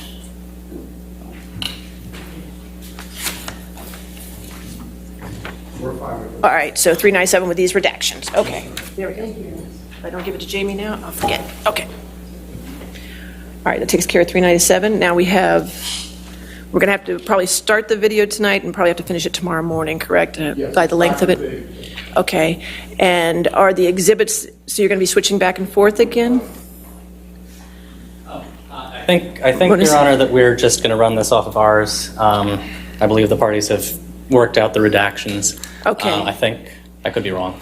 Or is there any objections to the exhibits? I don't think we've talked at all about what exhibits were coming in. That's music to my ears. I know. I don't think we had any. We've just exchanged the objections for this. So. Oh well, in that case, I think we're handling introducing them to the extent they get introduced, and we'll discuss any objections. That's how I understand it. It would be okay. like a witness that when it. Oh, so we're just going to do objections as we get to them. Yes. That's fine. I don't have a problem with that. That works out. Okay, so we'll start it, and when we're at 5 o'clock, we'll see where we are, and we'll find a good breaking point. Okay. All right. Are we ready for the jury then? Make sure you're ready. I'm ready. Okay. All right. You're ready. All right. Thank you.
Thank you, ladies and gentlemen.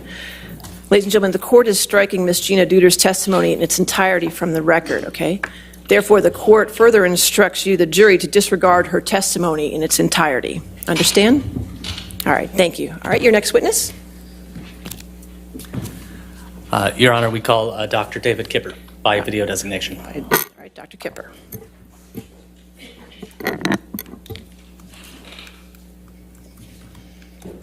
And I represent Amber Heard. Could you please provide your full name?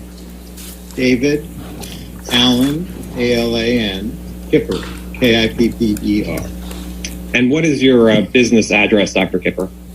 153 South Lasky, L-A-S-K-Y, Drive, Beverly Hills, 90212, California.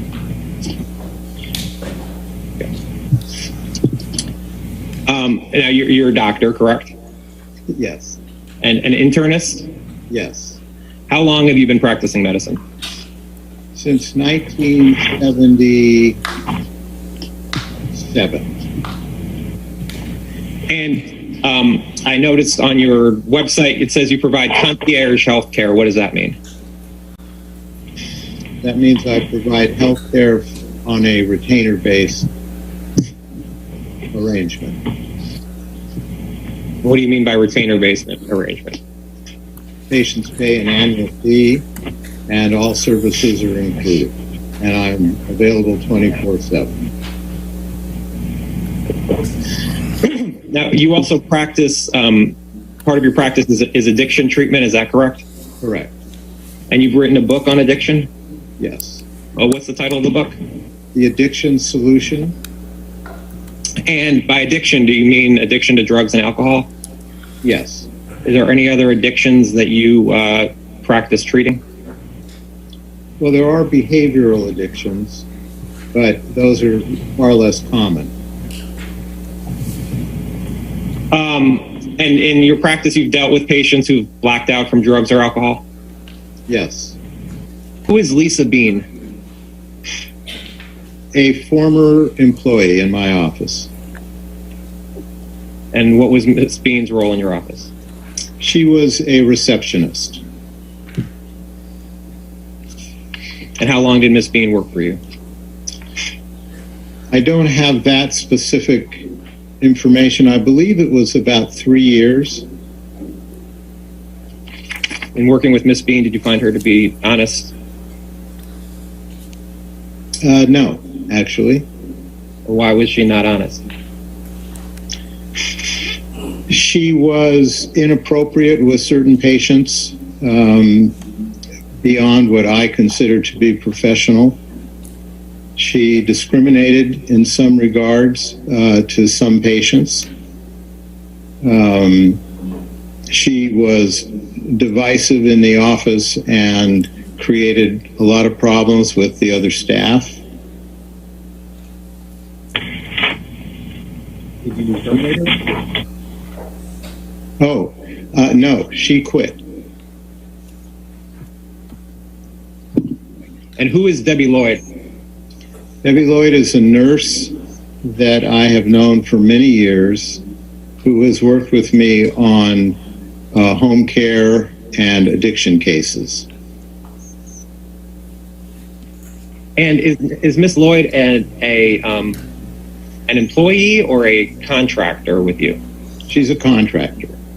Does she still contract with you, Miss Lloyd? Yes, until recently. She now has a new position, so I'm not able to have her services at this point. What was Miss Lloyd's role in Mr. Depp's care?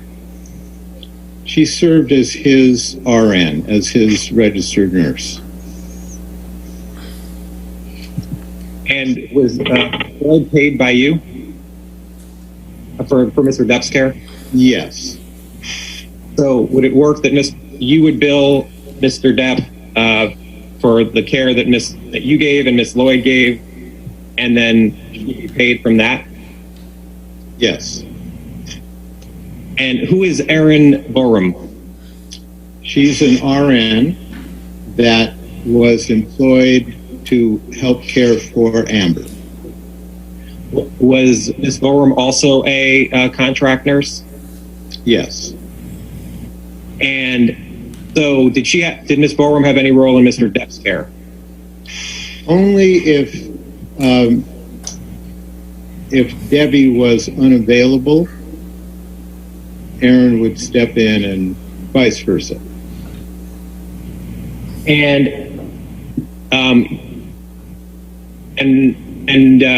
did Miss Borum work with you on anybody else besides Mr. Depp or Miss Heard? Yes. Does Miss Borum still work with you? Miss Borum now has 2 little kids, so she's not really available. I understand. I have 2 kids myself. When were you first contacted about treating Mr. Depp? Somewhere in the spring of 2014. And do you recall who first referred you to Mr. Depp? He was referred by another patient.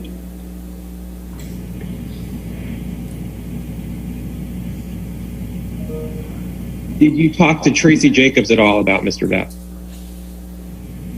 Yes. What did you understand the business relationship was between Miss Jacobs and Mr. Depp? That she was his agent. Why don't we put up, Alex, can you put up Kipper 3, please?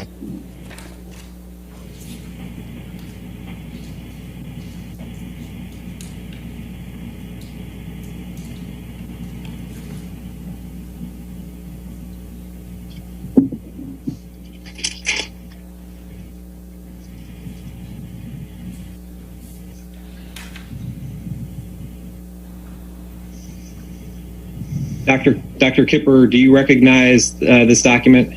Yes, I do. And what is it? This is an intake evaluation that I had with Mr. Depp regarding his treatment. And do you keep these notes in the normal course of business? Yes. And the notes are meant to be accurate? Yes. And did you take the notes, or did someone take them for you?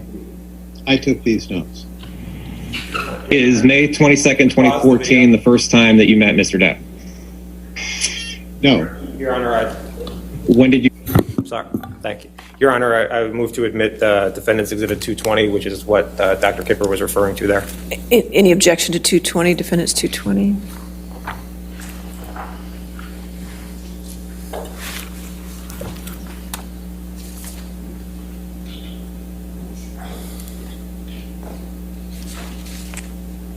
Yes, Your Honor. Yes, Your Honor. Foundation, authentication, hearsay, and 403. All right. Hold on, let me catch. I can get it here. It's fine. 220.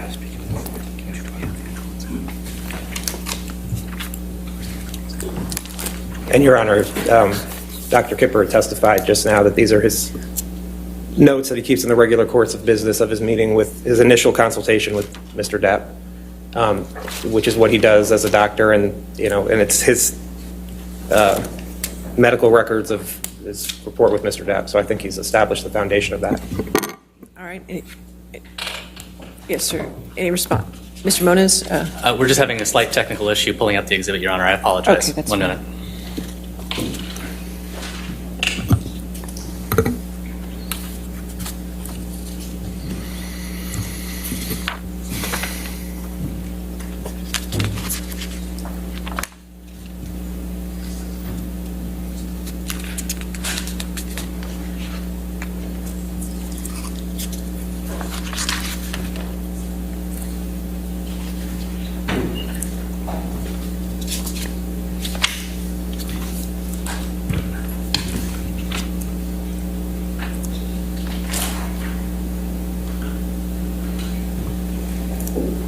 right. Yeah.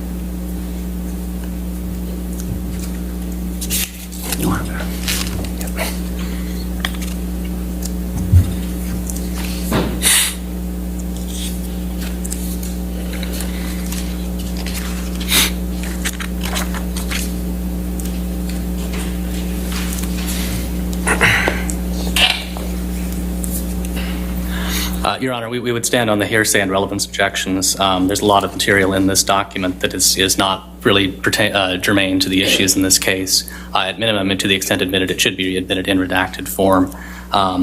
In addition, it's not clear that there's any hearsay exception that would apply to everything in here. Not everything in here is a statement of a party opponent, I don't believe. And finally, the medical records reflected here go well beyond any possible relevance to the issues in this case. It's not inappropriate. We would stand on that objection.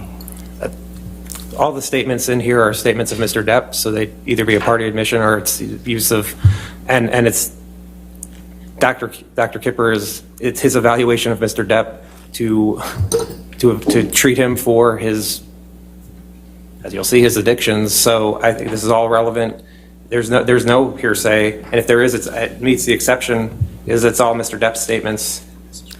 They've not even argued it, but it's a business. It's clearly a business record. It's clear from the document, Your Honor, that there's more in here. That the records here are at minimum broader than is germane to this case. I mean, this goes well beyond any medical records that could conceivably be relevant. We would respectfully submit to the issues in this case. I understand, but given latitude as to the family history and family medical history to this, so I'll allow 220 into evidence, okay? Okay, understood, Your Honor. All right, thank you, Your Honor.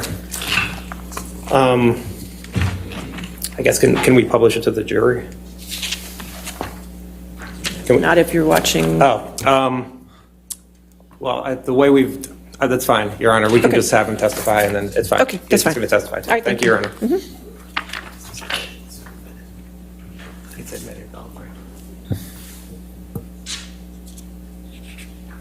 Mr. Depp, prior to May 22nd, 2014. I met him a couple months before that as just an initial introduction to discuss possible treatment.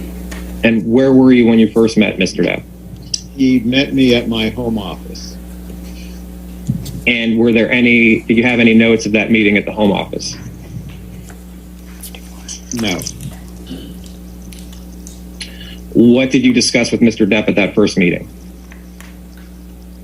At that meeting, I discussed with him my involvement in helping him with his substance issues. And what substance issues did he say he had? So, to answer your question, Mr. Depp was seeking treatment for substance abuse and wanted to detoxify from his substance abuse. Did Mr. Depp say what substances he was trying to detox from? Yes, and as indicated in this note, it was polysubstance, so there was alcohol, opiates, benzodiazepines, and stimulants. So, you referenced the note, which is Kipper 3. In your meeting with Mr. Depp in the months before May 22nd, 2014, Mr. Depp was looking to detox from alcohol, opiates, benzo, and cocaine? Those substances were in his history. The substance that he was at that point concerned about and abusing were opiates.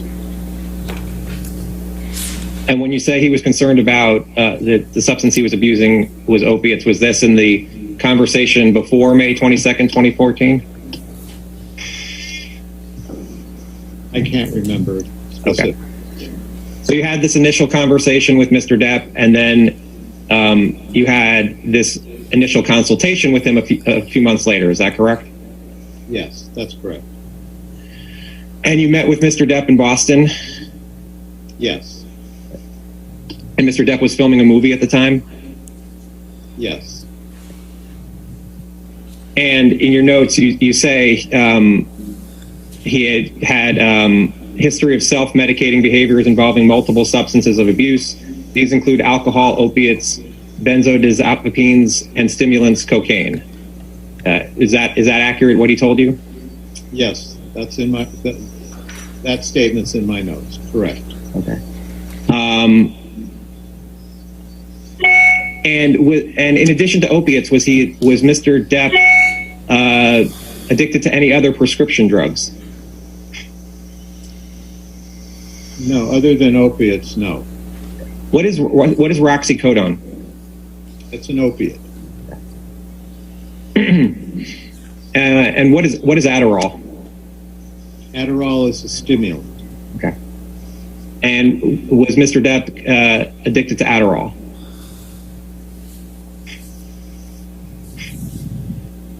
No. What is Xanax? Xanax is a benzodiazepine. This first paragraph on this page, these are notes based off of your discussion with Mr. Depp? Yes. Okay.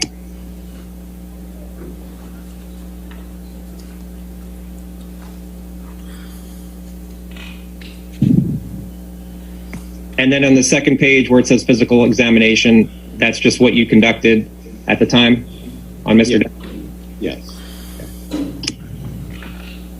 And where it says impression on the third page, that was your impression of Mr. Depp at the time of May 22nd, 2014? Yes. And under that, the plan, that's documenting your plan for Mr. Depp going forward? Correct. Mr. Depp paid for this visit? Yes. When was the plan to start treatment of Mr. Depp? After he completed his current film. Dr. Kipper, do you recognize Kipper Exhibit 4? Yes. And what is Kipper Exhibit 4? It's a progress note dated June 11th, 2014. And did you keep these notes in the normal course of business? Yes. And did you take these notes? Yes. And the notes are meant to be accurate, correct? Yes. Okay. What is, you had mentioned it before, but what is polysubstance abuse? Your Honor. Poly is multiple. You can pause. So, thank you. It takes a second for it to catch up. No, I understand. Okay. Thank you. Your Honor, I move to the admission of Defendant's Exhibit 246. 246.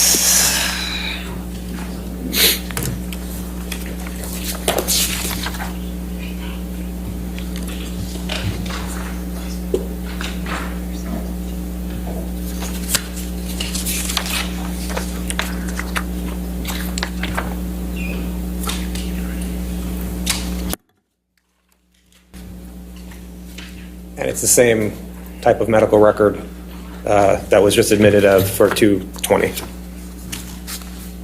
Any objection? I'll give you a moment to read it.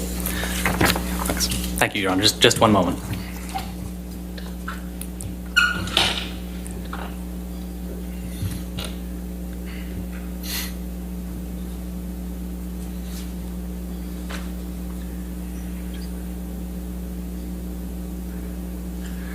Understanding Your Honor's ruling on the last record, I think we'll anticipate that the exhibit can come in. All right. So I will take that as no objection. All right. 246 in evidence. Thank you. Thank you. multiple substance issues, multiple substance abuse. And you were going to be treating Mr. Depp for multi-substance abuse, correct? I was going to be treating Mr. Depp for opiate issues. On the bottom of the first page where it says impression, that was your impression of Mr. Depp at the time? Where it says polysubstance abuse? Yes. And were these the drugs that Mr. Depp was taking at the time, which is at the bottom of page 1 of Kipper 4?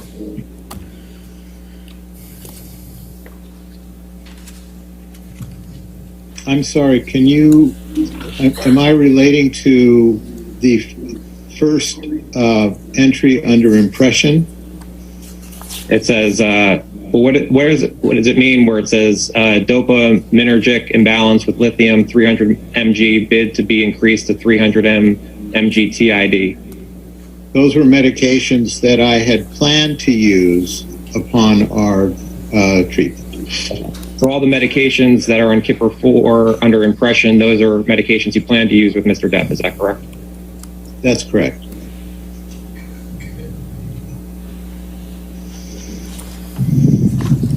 And on the next page where it talks about opiate dependence, you write, will maintain on current Norco dosage TID until current filming is completed in mid to late July. Mr. Depp agrees to undergo detoxification with clonidine, Robaxin, Bentyl, and anxiolytics. I can't pronounce it, I'm sorry. But is that correct? Yeah, you did a good job. That's what it says, yes. Okay. What does TID mean? Or you see where it says 3 times a day. 3 times a day, okay. And Mr. Depp was also going to undergo a sobriety program, is that correct? Yes. And it says to be regularly drug tested in my office. How regularly was he to be drug tested, Mr. Depp? That was dependent upon his progress and my understanding of how he was doing. And if he was progressing well, how often would Mr. Depp be drug tested? Okay, you can answer.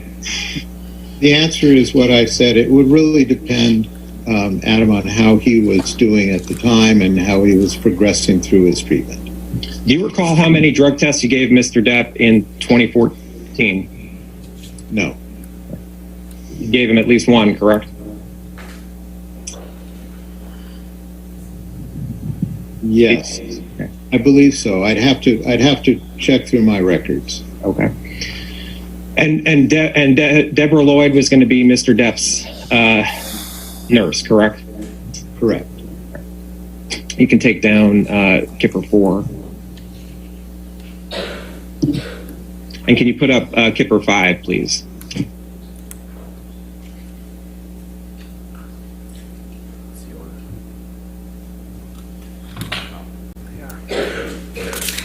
And, Your Honor, we would move into evidence Plaintiff Exhibit 40.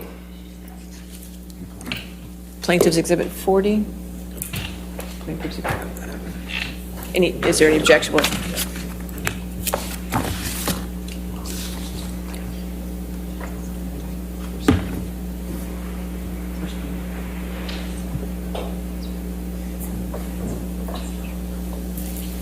So my understanding, you're putting in, you want to move in the entire document, the 123 pages? We have redacted portions of it.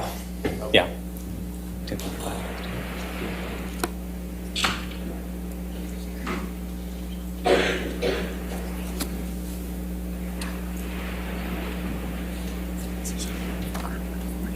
It's just 40.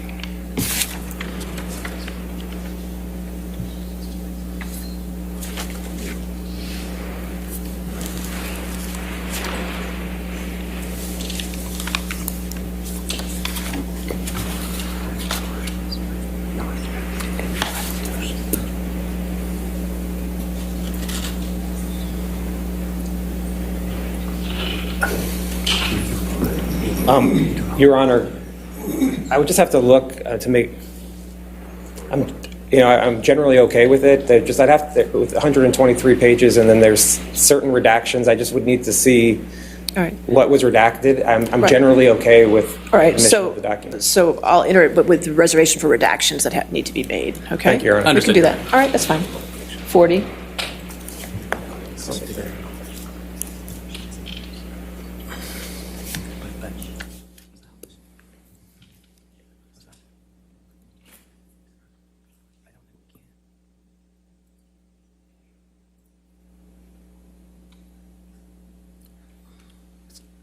So I don't know if they're thinking of publishing it, but I would ask that they not publish it and just let the video play as he testifies to it, and then we can discuss what needs to be. Is that okay? Given the lack of agreement, confirmed agreement on the redactions, Your Honor, I think that's Okay, fine. We should sure. just play the video.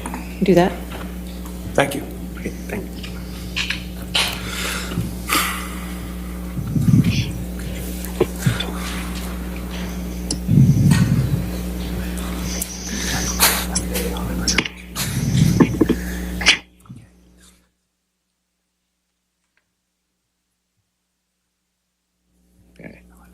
And Kipper 5 is a long document.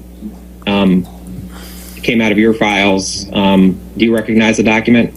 Yes. What is Kipper 5? It's a progress note dated the 12th of June, 2014. So this exhibit, Kipper 5, which I will refer to throughout the your deposition, is a multi-page document that is progress notes throughout from multiple dates that came out of your files.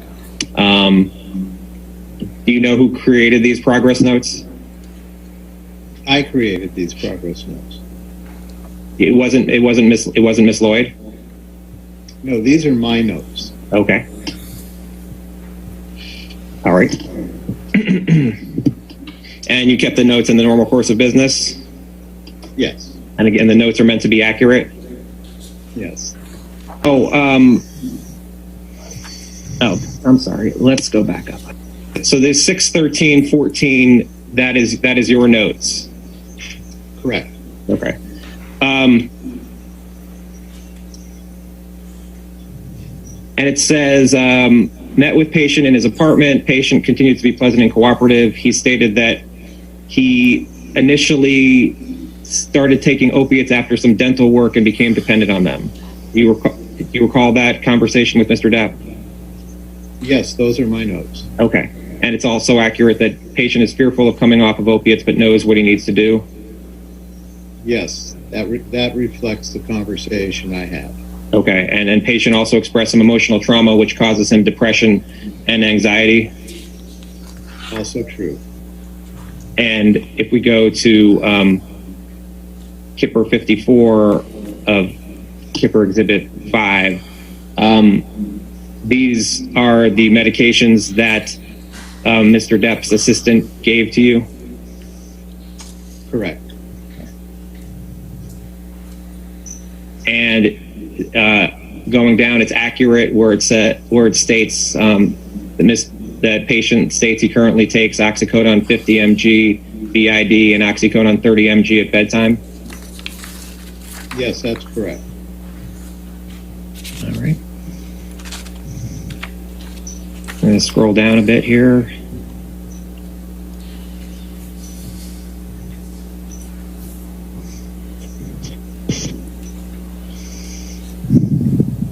And we're going to go to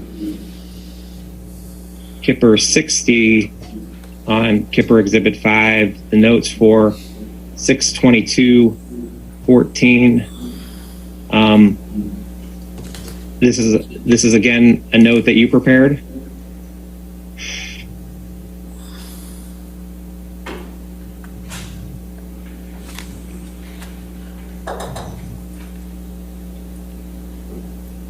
Is this a note that you prepared, Dr. Kipper? I'm reviewing this. Please. Okay, sorry.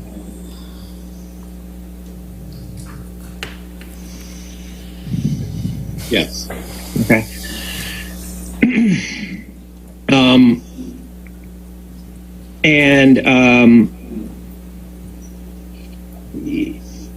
You see where it says in the middle,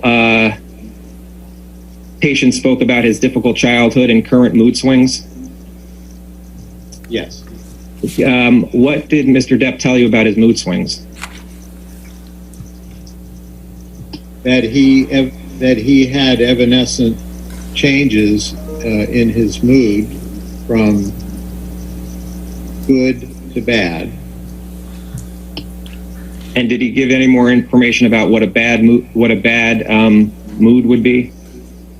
No, it was implied that would be depression, sadness. What about anger? That was not. I don't remember him saying that. This note also said that he'd been depressed for the past 3 days. Right above where we just looked. Yes. And Alex, keep this up, but put out Kipper Exhibit 6, please.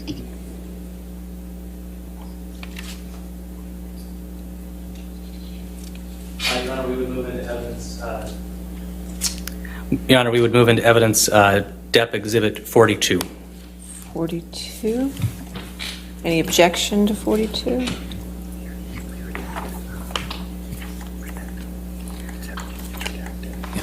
And this is another redacted document, counsel. So mine's not redacted yet, correct? Yeah, I don't see any redaction. We have a redacted copy, which we can provide. Also, I believe this is unobjected to on our exhibit list. All right. So pending redaction? Well, I'd have the copy we had didn't have redactions, so I'm not sure. Non-redacted, I'm happy to have it included, but I would need to see the redactions. Well, I'll reserve on redactions then, as we did with 40, okay? So 42 in with redaction. Understood, Your Honor. Decisions, okay.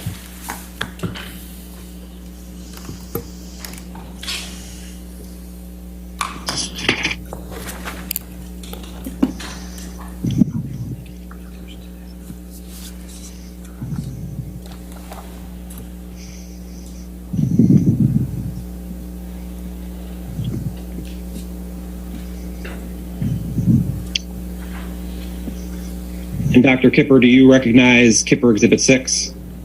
Yes. What is it?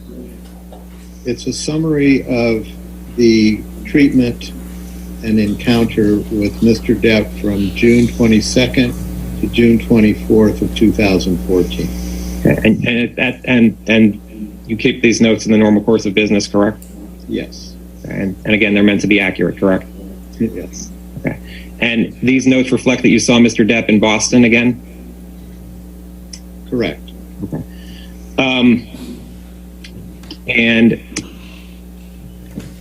And the second paragraph, you write, we discussed the need for compliance with his medications. We also discussed his nicotine habit and agreed we would address this when we completed the opiate and benzo detoxification. Mr. Depp's filming will be completed around mid-July, and we discussed the planned detoxification. Mr. Depp prefers to do this in his home in the Caribbean islands. The anticipated duration is between 10 to 14 days, and he will be completely isolated without any professional or personal obligations. Does this reflect the discussion you had with Mr. Depp? Yes, it does. And you also discussed that Mr. Depp understands that a nurse, Debbie Lloyd, will assist me with this program, and I will initiate this withdrawal and supervise daily, visiting him at the end of his treatment to design the next steps in his therapy. And this protracted therapy will include a 12-step private counseling and personal psychotherapy and couples therapy with his fiancée, Amber. Both are in agreement to this plan. Does that reflect the conversation you had with Mr. Depp? Yes. And was misheard at this conversation as well? I don't remember, but the last sentence implies that both were in agreement. So it's very possible that she was, but I honestly can't remember. And during this detoxification, who was going to be with Mr. Depp at his home in the Caribbean islands? His fiancée, Amber, and the nurse, Debbie Lloyd, and whatever staff members he had. Where was Miss Lloyd going to be each day in the Caribbean islands? She was going to be on his property in a separate area. And who was administering the medications to Mr. Depp? Miss Lloyd was giving these medications and supervising that, and there were periods of time at night during the evening, early morning, that Miss Heard was also helping with this. And would there be times where Ms. Heard was administering the medications to Mr. Depp without Ms. Lloyd being present? Correct. Under supervision, but without being present. And when you say under supervision, what do you mean by that? That Ms. Lloyd would give Ms. Heard the direction on how to provide these medications. That wasn't necessarily going to be physically present there when the medications were delivered to Mr. Depp, correct? Correct.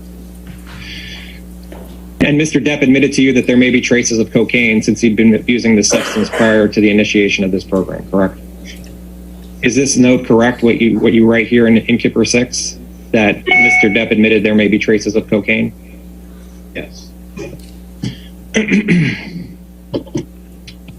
Okay. Can you, let's just go back to Exhibit 5. And if we go to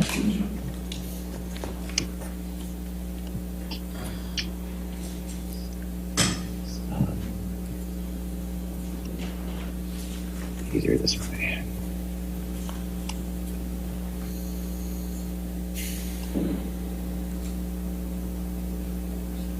You see the note of 6/24/14 at 1200? Yes. Is 1200 the time? Yes. And it said, are these your notes again? These are my notes. Dr. Kipper, these 18 pages came from your production, and I'll represent to you that there were no drug tests that I saw for 2014 or 2015 for Mr. Depp. Do you know why that is?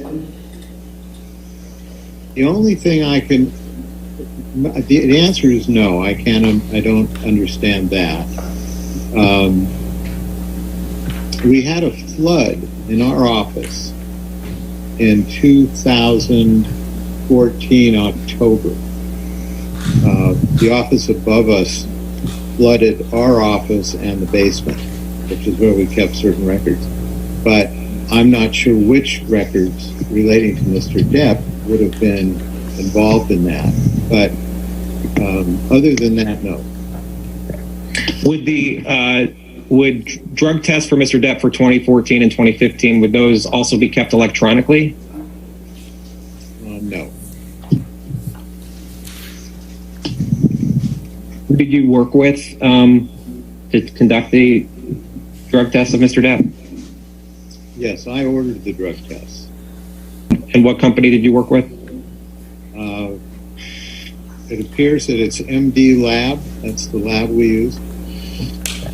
And the drug tests that we do have, they came from your files, correct? Correct. And they're meant to be accurate, correct? Correct. And you would agree that drug tests that you took of Mr. Depp in the 2016 through 2019 period showed Mr. Depp testing positive for cocaine, correct? Correct. Drug test showed Mr. Depp being positive for cocaine, correct? Yes, correct. Okay. And for THC, Mr. Depp was also positive for THC, correct? Correct. And for benzo, is that correct? The answer would be yes. I'm looking for benzo. The answer would be correct because he was maintained on benzodiazepines. Okay. And how long was Mr. Depp on benzodiazepine? He was on benzodiazepines pretty much throughout our relationship during this period of time. Wasn't one of the objectives to get him off of benzodiazepine? It was, and we actually used a medication to accomplish that initially, but he didn't tolerate that medication very well. Not everyone does. So he was put back on his benzos. On page 3 of Exhibit 7, what's being shown here under where it starts with cocaine metabolites? This is a listing of substances with reference ranges, and I think if you scroll down, you'll see his specific analysis related to that. And on page 4, Robert Wells was a name for Mr. Depp, is that correct? An alien? Correct. Yes, correct. Okay.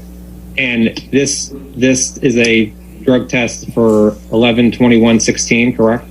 Yes. And what is it showing Mr. Depp positive for? What drug? Positive for cocaine, amphetamines, and benzodiazepines. Okay. And on page 5, this is a drug test for November 21st, 2016, correct? Correct. Okay.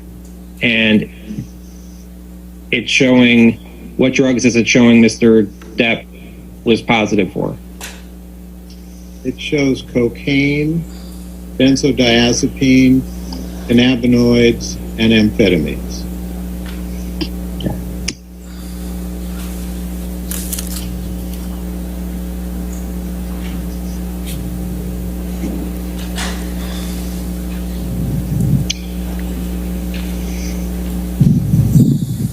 And again, you did take, the drug tests were taken of Mr. Depp in 2014 and 2015, correct? Correct. Now, you had mentioned before, and the note said that the plan was for Mr. Depp to detox on his island in the Bahamas. Is that right? Correct.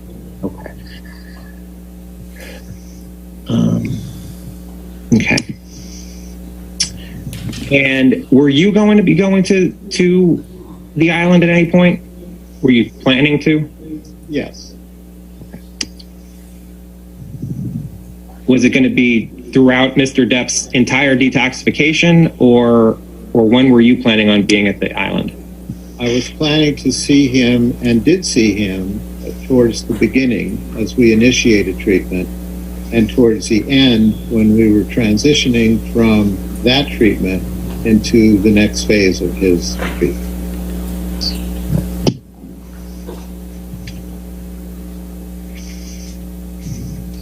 Now, on 8/14, it says, arrived on island today. Plan is for patient to continue to take routine meds through tomorrow at HS. At that time, he will not take his oxycodone, and detox medications will be initiated. Do you see that? Yes. Okay. Is that you arriving at the island, or Miss Lloyd arriving at the island? That's Miss Lloyd. So that 8/14 note is her note, correct? So some of these notes are hers and some of these notes are yours? These notes going forward are her notes, appear to be her notes. Okay. What type of system were you putting these notes into? I don't understand your question. The notes just appear to be continuous, and you said some are your notes and some are her notes. I'm trying to understand how they got together. Because I put all of his treatment notes together to be in one place. Would Miss Lloyd type these notes, or were they handwritten? She would type these notes. Okay. And then who put them all together? I did. Okay.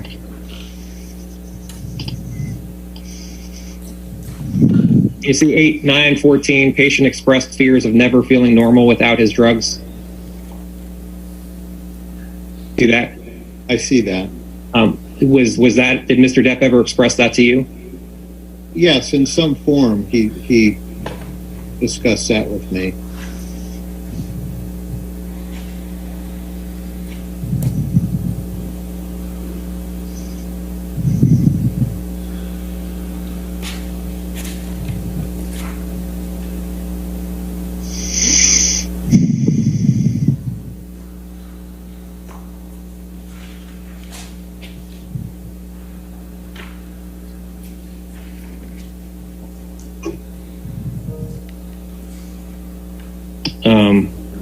Hold on 1 second. Oh, sorry.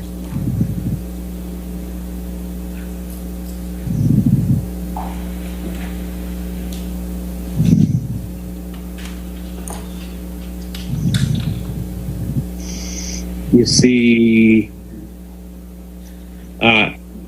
at Kipper 71, where it says MD's flight has been canceled. Arrangements are being made for him to arrive on the island on 8/12/14. Yes, I see that. Okay, so is it accurate that you arrived at Mr. Depp's island on August 12th, 2014?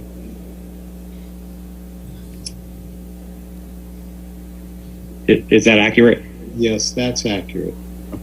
Did you go to assess Mr. Depp on August 15th, 2014, according to these notes? That's correct. And by the way, fiance is misheard in these notes, correct? Yes. And patient is Mr. Depp, correct? Correct. And this is at Kipper 77 on Kipper 5. Text from fiance that patient is upset and irritable. MD and RN went to assess the patient. Is that accurate that you came to see Mr. Depp at 1 o'clock in the morning? Yes. And after receiving a text from Ms. Heard? Correct. And Mr. Depp, the note says he being Mr. Depp, states he had a fight with fiance and is questioning whether or not he can emotionally and physically handle detox. Do you recall this conversation? I can't remember that conversation, but I do know that he was struggling at that point. And how was he struggling? Again, he was frustrated. He was uncomfortable physically. Dr. Kipper, this is a email. Well, do you recognize this document? I do. And what is Kipper 8? This is an email that I sent to his sister, Christy. Christy Dombrowski is Mr. Depp's sister? Correct. Okay. And you sent this email to Ms. Dombrowski on August 18th at 7:54 a.m., correct? Correct. This email was shortly after you had met with Mr. Depp in the note we just discussed, correct? Oh, 7:54 Pacific. So it was sometime in the morning in the Bahamas, correct? I guess. I don't have that calculator in front of me. It's either 3 or 4 hours ahead. So it's either 10:54, maybe it's 11:54 in the morning. Correct. I guess that's right. I mean, I assume that's right. Okay. And you wrote this, and why did you write this email to Ms. Dombrowski? We were planning to transition back to Los Angeles. We had completed the initial phase of his detoxification, and I wanted to update her as to my impressions on how he was doing and how we would proceed going forward. And you wrote this to Ms. Dombrowski because you were concerned about Mr. Depp, is that correct? I wrote this so that she was aware of where we were in the process of his treatment. And you wrote this after he had an incident with Ms. Heard, correct? I did not witness the incident. I wrote this after we were called to see him because there was an alleged incident, but he clearly was uncomfortable at that time when we came to see him. And again, we were getting ready to transition off of the island, and I wanted Christy to have a clear understanding of where we were at that time. Can we pause? I was going to move through. And then at 12:30, thank you. I was going to move for the admission of Defendants Exhibit 268. 268. And, Your Honor, we're going to have a substantial hearsay and speculation objection to this exhibit. This is a communication from Dr. Kipper to a third party. It's hearsay from start to finish and not within any exception, to say nothing of the fact that it contains speculation. Okay. I think there is certain hearsay in the first paragraph and in the third on the second page. But the rest of it is Dr. Kipper's impressions of Mr. Depp. It's an out-of-court statement offered for the truth, Your Honor. It's hearsay. I'm going to sustain this to hearsay. Okay. Okay. Thank you, Your Honor. You and Ms. Lloyd met with Mr. Depp? Yes, according to these notes, yes. Okay. And do you know, was this now in the Bahamas or was this back in Los Angeles? I need to go back to the date, not the time. Can you scroll up? Thank you. 8/20/14. And I'm just looking at my calendar. Yes, we were now back in Los Angeles.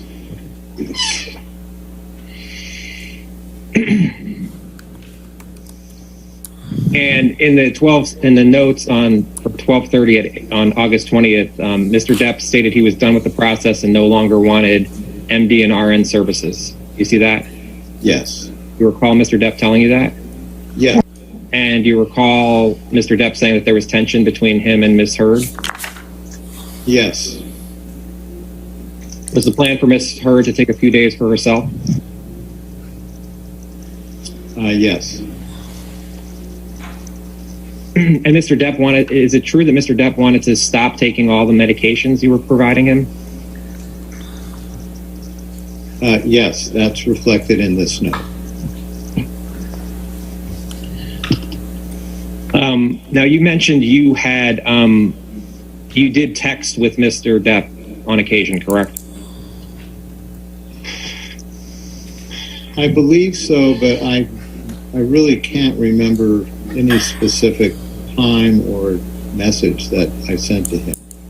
Dr. Kipper, Mr. Depp has produced a number of texts in this litigation between you and him, and they're in this chart here, and we're not going to go through all of them, I promise you. But I want to ask you about a few of them, and we'll do this kind of throughout the deposition. I have control here.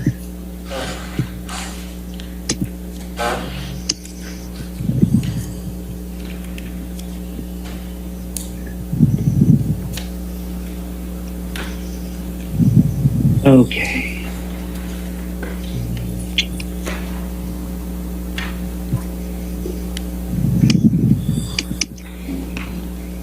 And on 8/21/2014, it says Dr. David Kipper.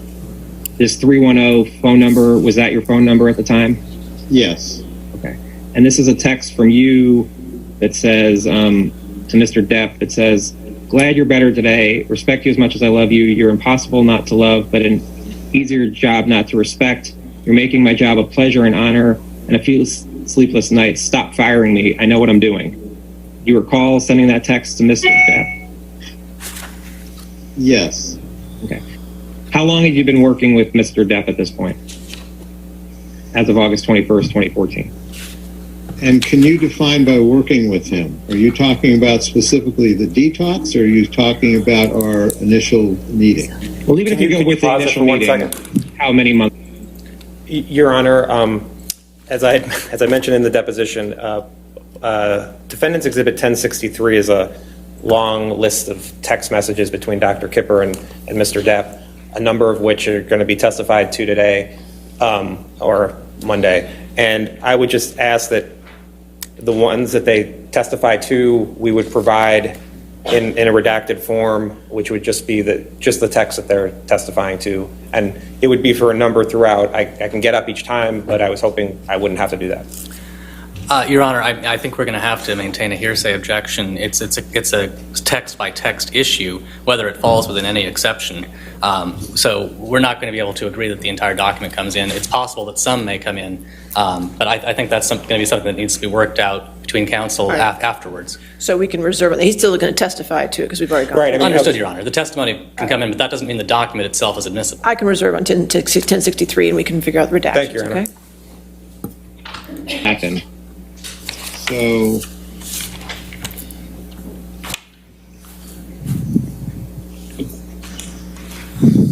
about 4 months. Okay, and you write "stop firing me." In that 4 months, how many times had Mr. Depp tried to fire you? I believe that was the first time. And again, this was in reference to him not wanting to proceed and not wanting our help. This is actually, I'm sorry, this is the second time. Because the first time was on the island, just as we were getting ready to leave, that he did not want to proceed. He didn't think he could do it. That changed after a conversation. He was back on board. And this came from, I think, followed that incident that we just referred to in the notes. where we were asked to come and visit with them, and where he didn't want to proceed. And again, at the end of that visit, he was back on board.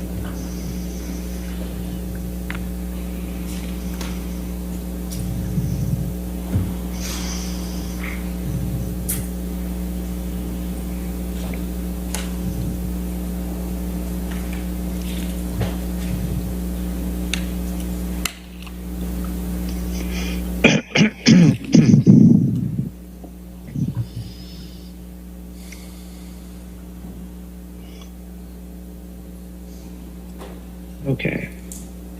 Now, on August 24th, 2014, shows a text when it shows him, that's Mr. Depp, to you, David Kipper. And Mr. Depp wrote,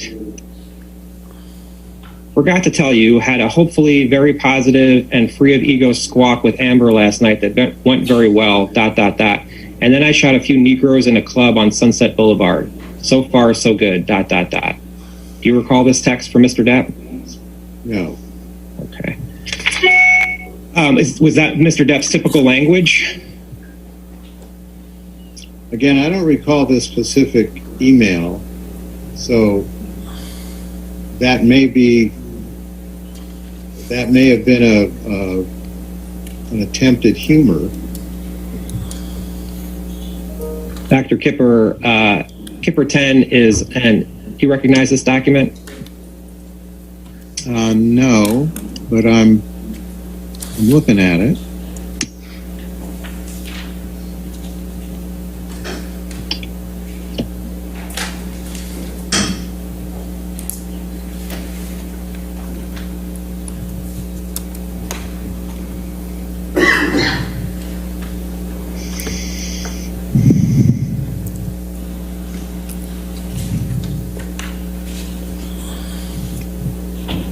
Let me ask you this. Do you recall if arrowsarc at iCloud.com is Ms. Hurd's email address?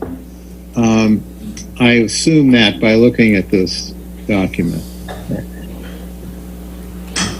Exhibit 5 at Kipper 101 at 9/22/14 at 1:25. You see it says Ryan received text from patient stating that he had been in an argument with fiance and she had a quote nasty freak out and would like nurse to give him some quote some fucking knockout yum yum. RN instructed patient to take PRN Neurotin 300 mg, PRN and Seroquel 50 mg, and that RN was on her way. Do you see that? Yes. Okay.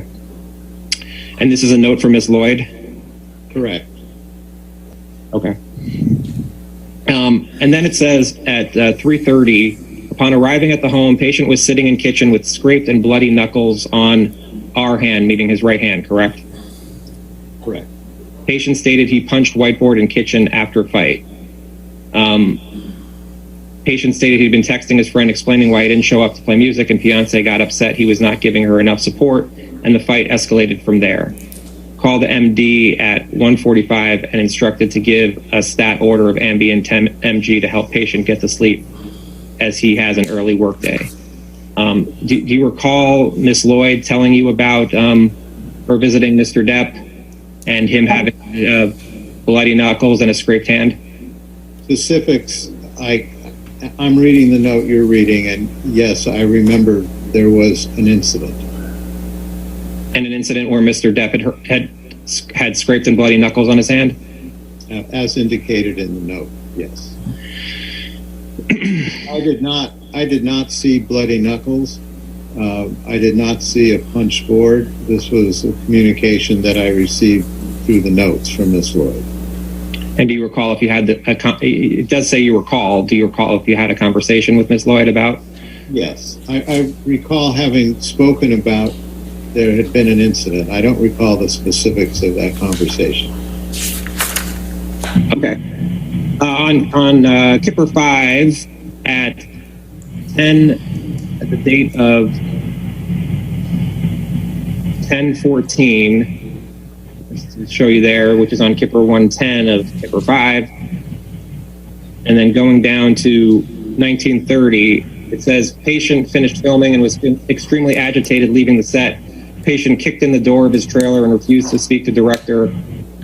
Patient was verbally aggressive to another person on the set for no apparent reason. Per MD, patient is to take Xanax 2 milligrams to reduce his agitation at this time. You recall that, Dr. Kipper? I do remember this entry, yes. And you remember being told that Mr. Depp kicked in a door of his trailer and refused to speak to his director, correct? I don't remember the specifics, but I do remember there was some disagreement between Mr. Depp and the director. And where it says per MD, patient is to take Xanax 2 milligrams to reduce his agitation at this time. Is that an increase of Xanax that he was to receive? Yes.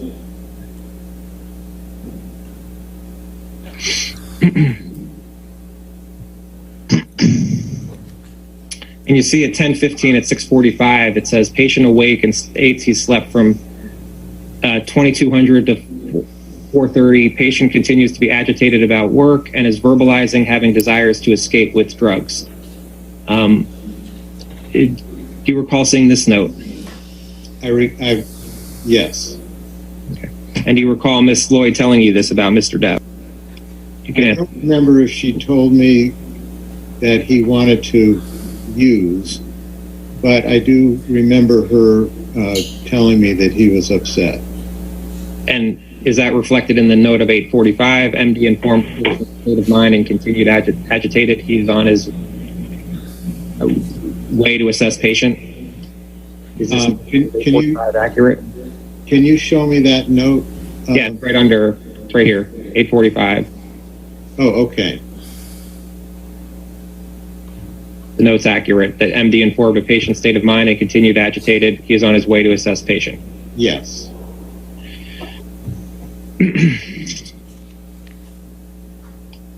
And then at 12:30, as patient had fallen asleep and is now awake talking with MD, it has been decided patient is under too much stress as it would be best for him to stay home and rest today. You see that? Yes. You recall having a conversation with Mr. Depp about his stress?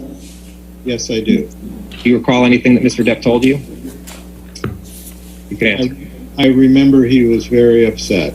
I don't remember the specifics of that conversation, but I remember he was upset. And how was Mr. Depp displaying that he was very upset?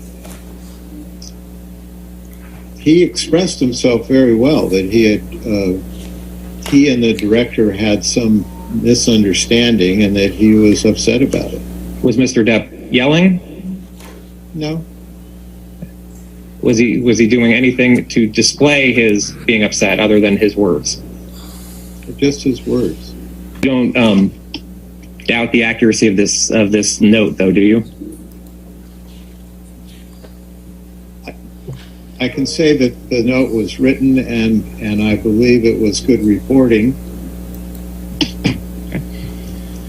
I trusted my nurses that they would report what they were told. Not for the opiates.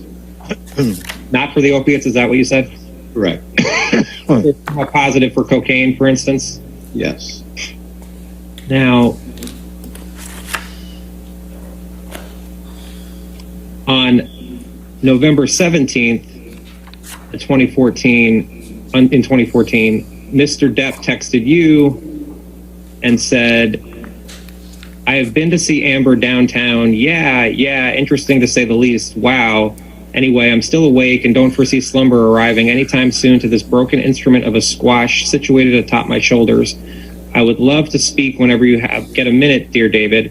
Though honestly, if I were you, Debbie and or Aaron, I would, capital letters, run for the fucking hills, 3 exclamation points. I love you, Doc, ... Cannot thank you enough for all you've done, not only for me and my poor pack of wolves and my sweet, capital letters, fucking brave Mikey, ... These are the things that remind us that life should be a fucking gas. I'm waist deep in big muddy here, ... Hit me when you're drunk, ... It'll be far less boring. Love you long time, brother, ... And of course, the beautiful and luminous Chanel, ... And by now, 8'6" Sam, exclamation points, mucho, from those of us who are not as others, X, JD. You recall this text from Mr. Depp? No, I don't. But clearly I see that I received that text. Okay. Alex, can you put up Kipper 13, please?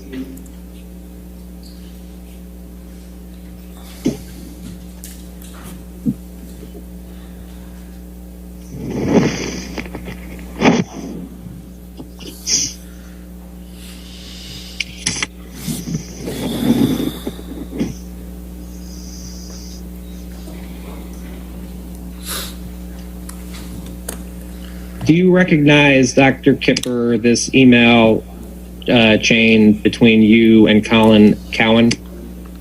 I don't remember it, but I'm refreshing myself with what you're showing me. Who is Colin Cowan? He's a psychologist that I had referred Amber to see. Is there any, Dr. Kipper, are there any ethical rules to report reports of violence if you were to be told of violence? If I were to see the violence, I would be obligated to make some reporting. I never saw any violence.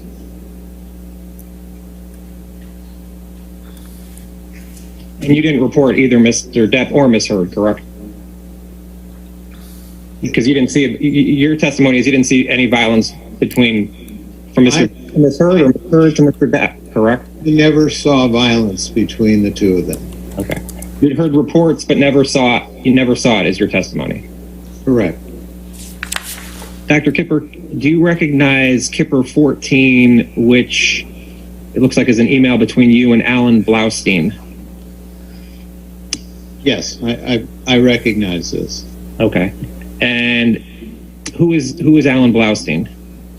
Alan Blaustein is the psychiatrist that I referred Mr. Depp to. And when you wrote this email as of March 1st, 2015, was it your understanding that Mr. Depp was in Australia at the time? Yes. At some point you flew to Australia, is that correct, in this March 2015 timeframe? Yes. Was that were you always planning to fly to Australia to visit with Mr. Depp in March of 2015? No, I hadn't planned on it. What made you fly to Australia? He had wanted to see me. He had just wanted to check in. He wanted my company at that point. He being Johnny Depp? Yes. Do you know when you arrived in Australia?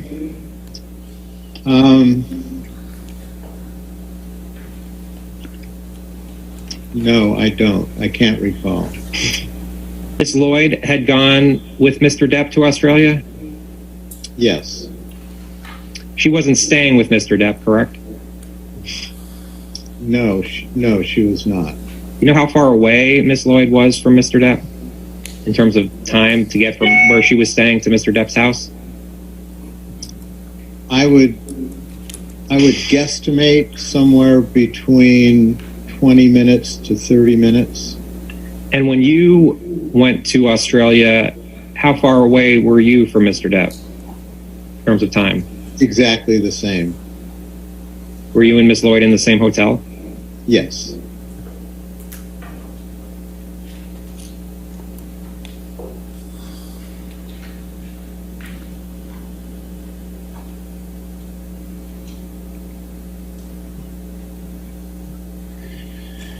Actually, that isn't true. I was in a hotel around the corner from where the nurses were staying.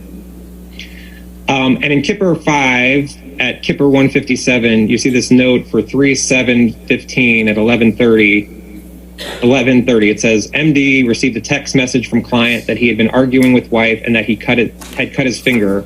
According to patient, his assistant and security were on their way to pick him up. You see that?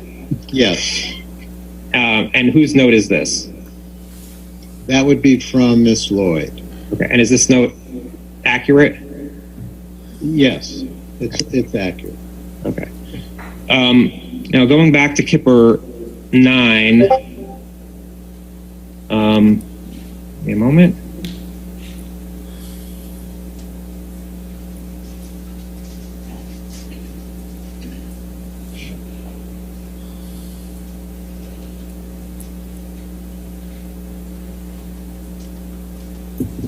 At Kipper 7, at Depp 7790, there shows a text from Mr. Depp to you on March 7th, 2015 at 5 p.m.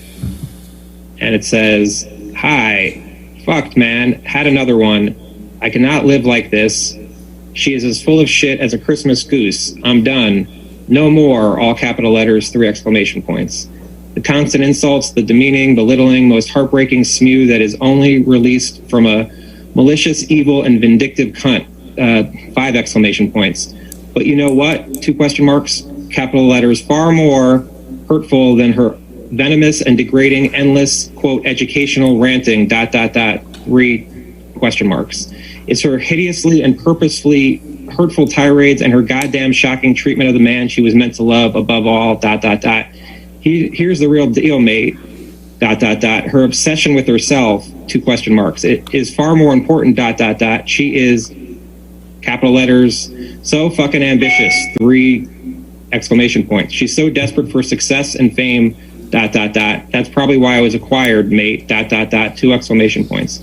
Although she has, capitalized, hammered me with what a sad old man has been I am, 3 dots. Cowan has done me the most cruel of favors, ... I'm so very sad, ... I cut the top of my middle finger off, ...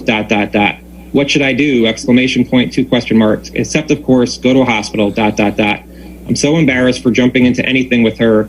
Capitalize, fuck the world, 3 exclamation points, JD. Do you recall this text from Mr. Depp? I don't recall the text, but I do recall him reaching out after this incident. Is this text a typical type of text you would receive? In retrospect and in reading this, no, I think it reflected the fact that he was injured. Right, and Mr. Depp told you in the text, "I cut the top of my middle finger off," correct? That's what it says. Okay. and then you responded, "Call me." You see that? That's the next text. Yes. Okay. Yes. And did Mr. Depp call you? I can't recall if he called me, but I know that I went to the residence. Okay. And did you go with Miss Lloyd? Yes. Okay. And back to Kipper 5 at 1300, it says on March 7th, 2015, patient was having a hard time leaving the house, so security suggested the MD and RN go to house to see patient. Upon arrival at the house, patient was sitting in car ready to leave. MD assessed patient's finger and will spend more time with patient at the location he's being moved to. So did you see Mr. Depp in the house? Yeah, I saw Mr. Depp outside the house in the car.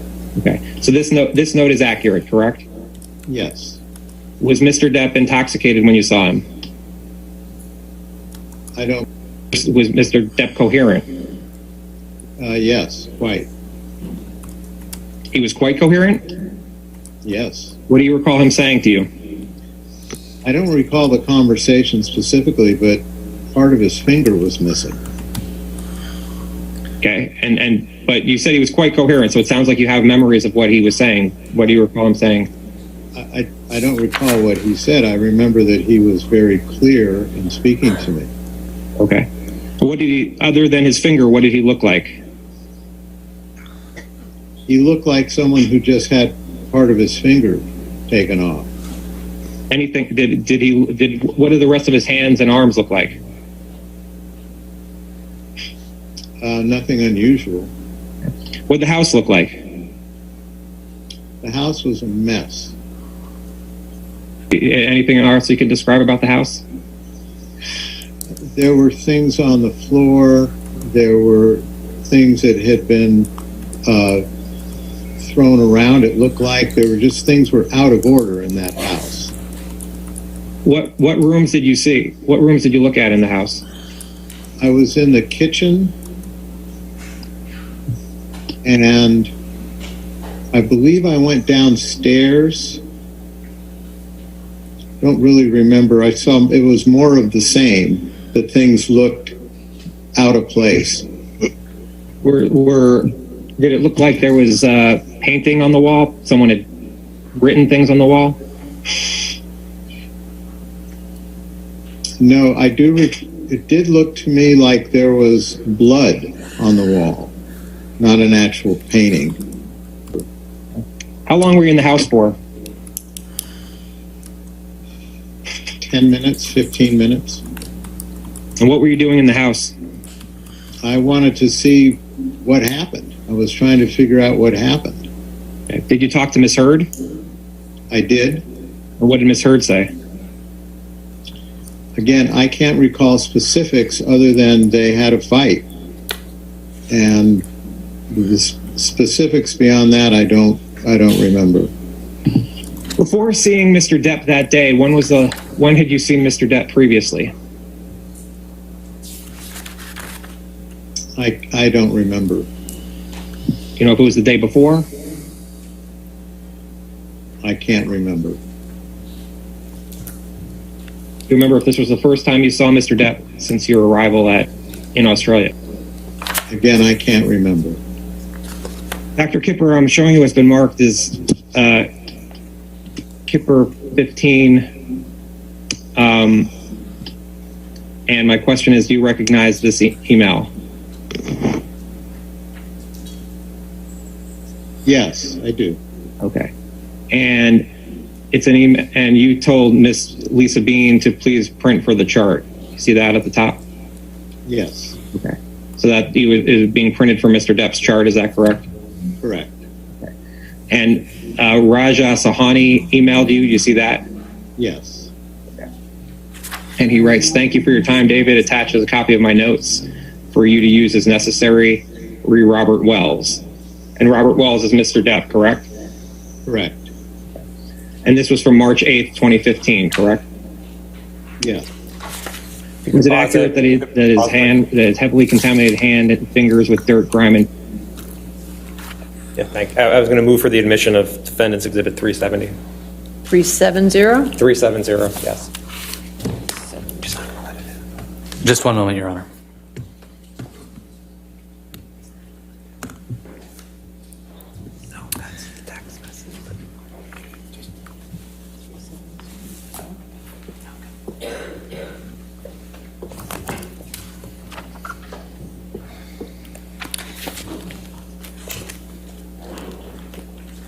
And Your Honor, we would maintain our objections on grounds of hearsay, and the other objections asserted in our objections to the exhibits. This is an email communication between two non-parties to this case. It's hearsay. It's not within any exception, certainly not within the medical exception, and it's not admissible. I think it is in the medical exception because it's from one doctor to another doctor to treat Mr. Depp's hand. I'll sustain the objection as hearsay. Thank you, Your Honor. That's accurate. Okay. Is there anything other than the coherent here that you find that's inaccurate?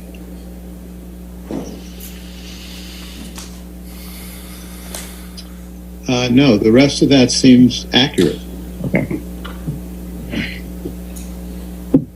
And when you saw Miss Heard at the house in this March 7th, 2015 timeframe,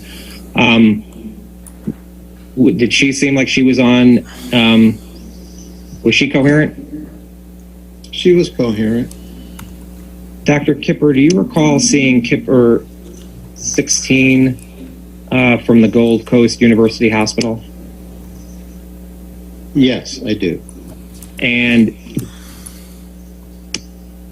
when do you recall seeing this note? At the time on March 8th, 2015, or around then? It was around then. This was the emergency room doctor that saw him, and then he gave him sort of temporary care, and then he was referred to, Mr. Depp was referred to the other doctor that we spoke of before this, who was the surgeon, who was the hand surgeon, I believe. Did you talk to this doctor who wrote this note?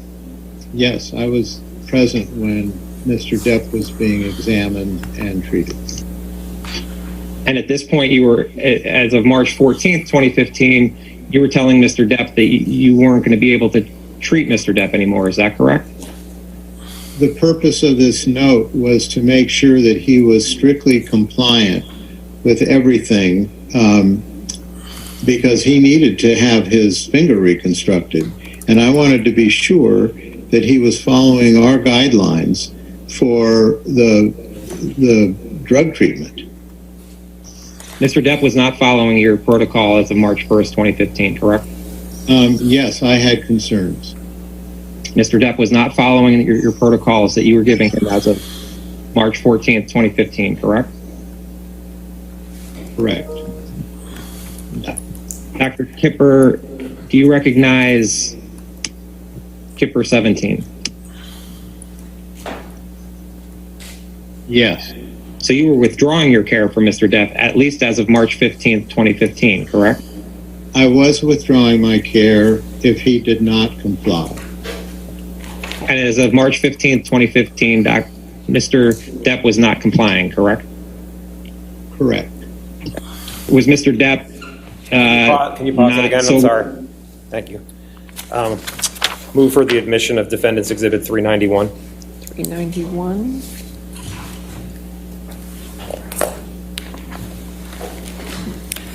And, Your Honor, we would maintain our objections on grounds of hearsay, relevance, and 403. It's hearsay, not within any exception. It's a communication from a third party, not admissible. It's not hearsay. It's a letter from Dr. Kipper that doesn't have any hearsay in it, and it's. Well, it's hearsay because it's a letter from him out of court.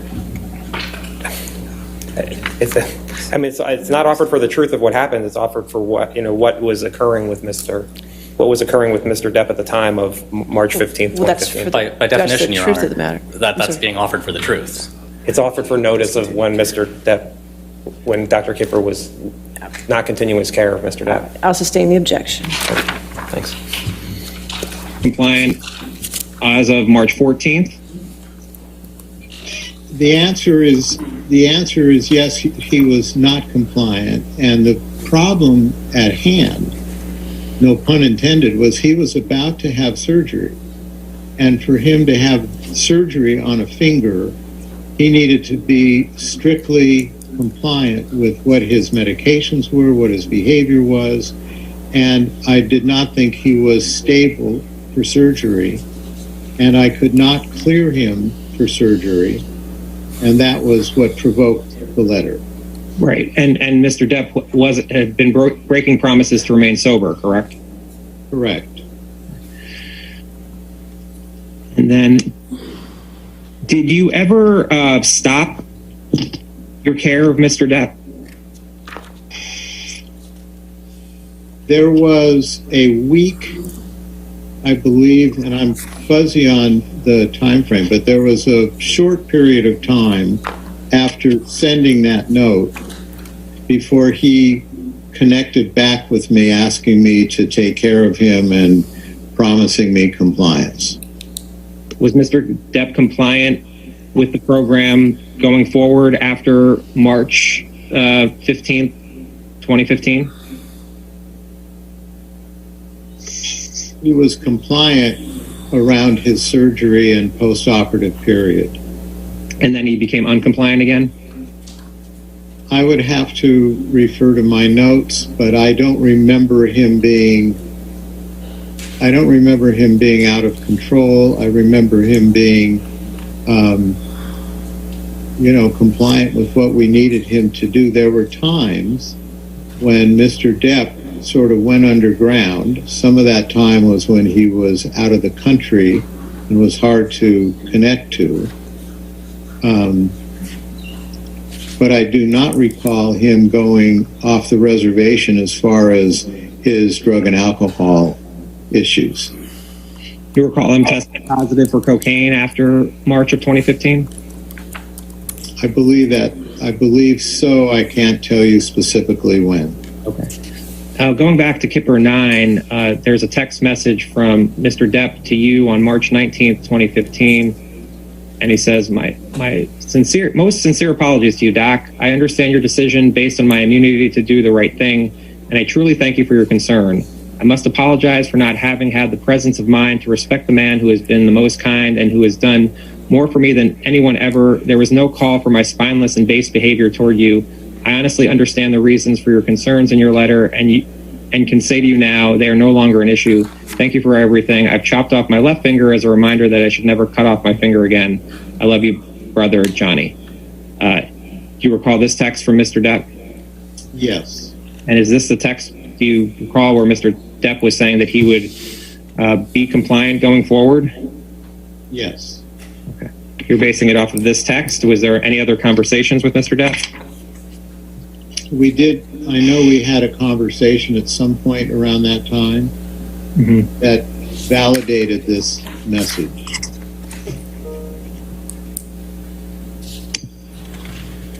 And going to back to Kipper 5, which are, again, the notes. And we're going to go to Kipper 167.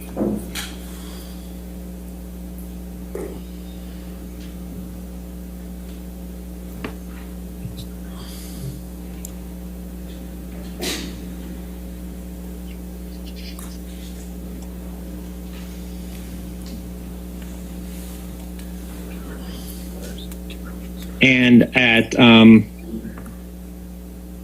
for 413 at 1500,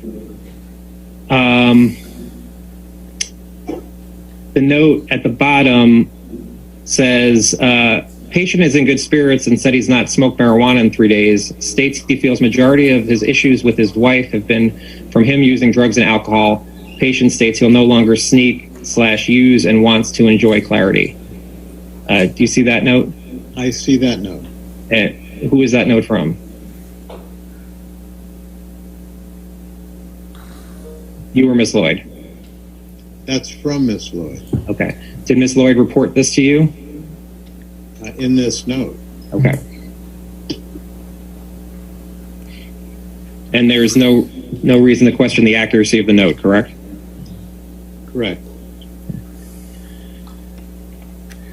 Now, at Dep 168, 1215, it says on April 15th, 1215, arrived at patient's home. Assistant was in hallway, informed RN that patient was in a bad mood and told assistant he did not need anything from him today. RN was let in home by security and knocked on patient's bedroom door to let him know she was there. Patient screamed, "What?" RN informed patient she was just letting him know she was there and would be downstairs. RN, a little more down, RN left property and informed MD of the events. Do you recall Ms. Lloyd telling you about these events of April 15th, 2015? Well, my memory is refreshed by looking at this note, yes. And Mr. Depp had yelled at Ms. Lloyd, is that right? I'm not sure he yelled at Miss Lloyd. I think he just yelled. Okay. Wanted to be heard. I can't say I wasn't there. There's a text from Mr. Depp to you on April 15th, 2015. And he says, "My dear brother David, if there's a God, then I'm positive it's you. Thank you, darling man. I'm fine. I didn't know it was Debbie until I'd already thrown my voice toward the door. Thought it was Stephen, who is no small cauldron of hot water." 2 exclamation points. "I'll call Debbie to apologize. ... My boundless love and infinite thanks." So you recall that he texted you and called Miss Lloyd to apologize? No, I don't recall that specifically. I'm reminded by this note, but I don't recall that specifically. Now, Mr. Depp sent you a text on June 28th, 2015 that says, "Thank you, my darling Kipper. All those technical abbreviations left me fluxumed and in the dark." 3 exclamation points. "Soon, soon, I must see you and just hang out." 3 exclamation points. "My deformed finger and I have no friends." 3 exclamation points. "By the way, ... Amber and I have been absolutely perfect for 3 fucking months solid." 4 exclamation points. "I've locked my monster child away in a cage deep within, and it has fucking worked." 4 exclamation points. "We're goddamn best friends now." 3 exclamation points. "Amazing." 3 exclamation points. "Big love to you, my brother, ... JD." You see that? Yes. And what do you recall what is refreshed of your memory? That there was concern that he was taking more Xanax than he should have been, and I needed him to tighten that up and to go back to what he was prescribed. And also there's a reference here to the phone calls. I had asked him not to respond not to engage in these phone calls because those were that always precipitated problems between the two of them when they were in a bad phase. Phone calls between Mr. Depp and Ms. Heard? Correct. All right. And Mr. Depp responds on July 1st, 2015 and says, "I am and have been at peace for the last 3 to 4 months. It's been amazing, but she's somehow locked into this very unpleasant and belittling mode in the last 3 days. The accusations, the verbal abuse and insults, stooping to one the most unjust. You haven't changed, you fucking desperate hypocrite. You didn't out the monster away. You're full of shit. You're a pathetic fraud. Man, you know how hard I have worked to put that motherfucker in its cage, and I did that. Me. I took all those other problems and rid myself of them. There's a whole lot more. I won't bore you with it. The Xanax takes the edge off just a little. You know me. It would take more than a few to really affect me. Seroquel scares me for the reasons I were off of it. If you're worried about the Xanax, prescribe me something different, but with more potency.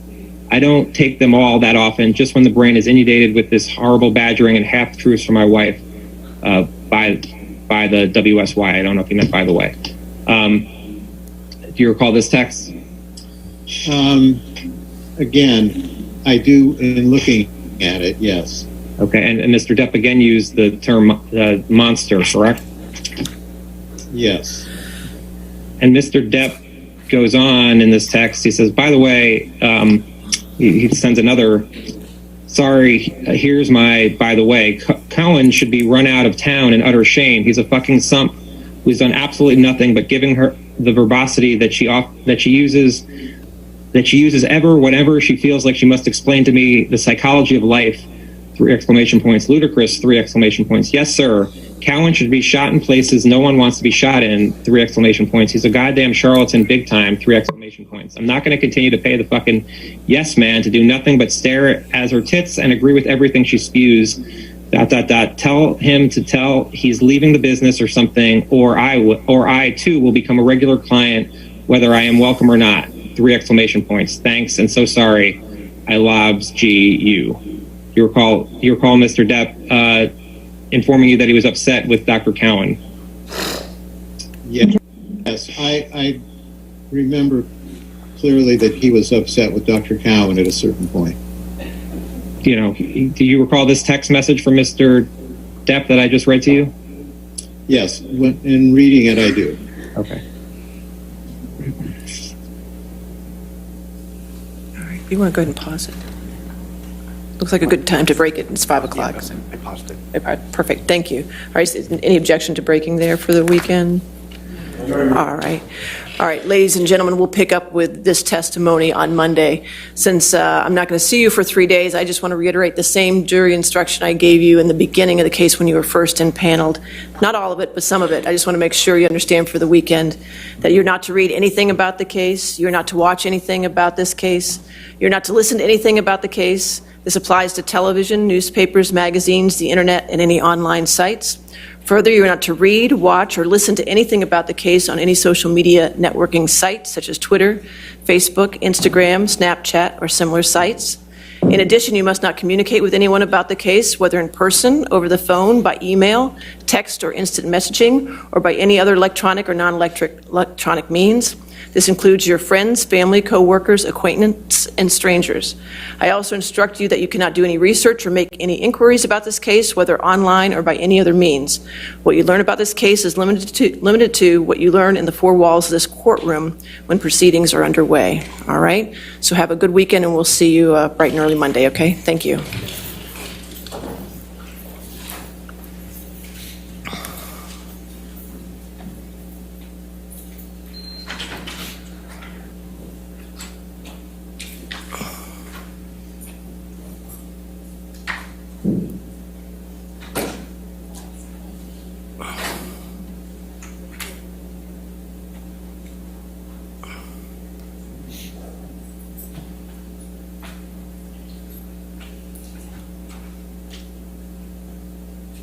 All right, and for the litigants, I'll see you back on Monday. Please no posting on social networking sites, and don't talk to the press, all right?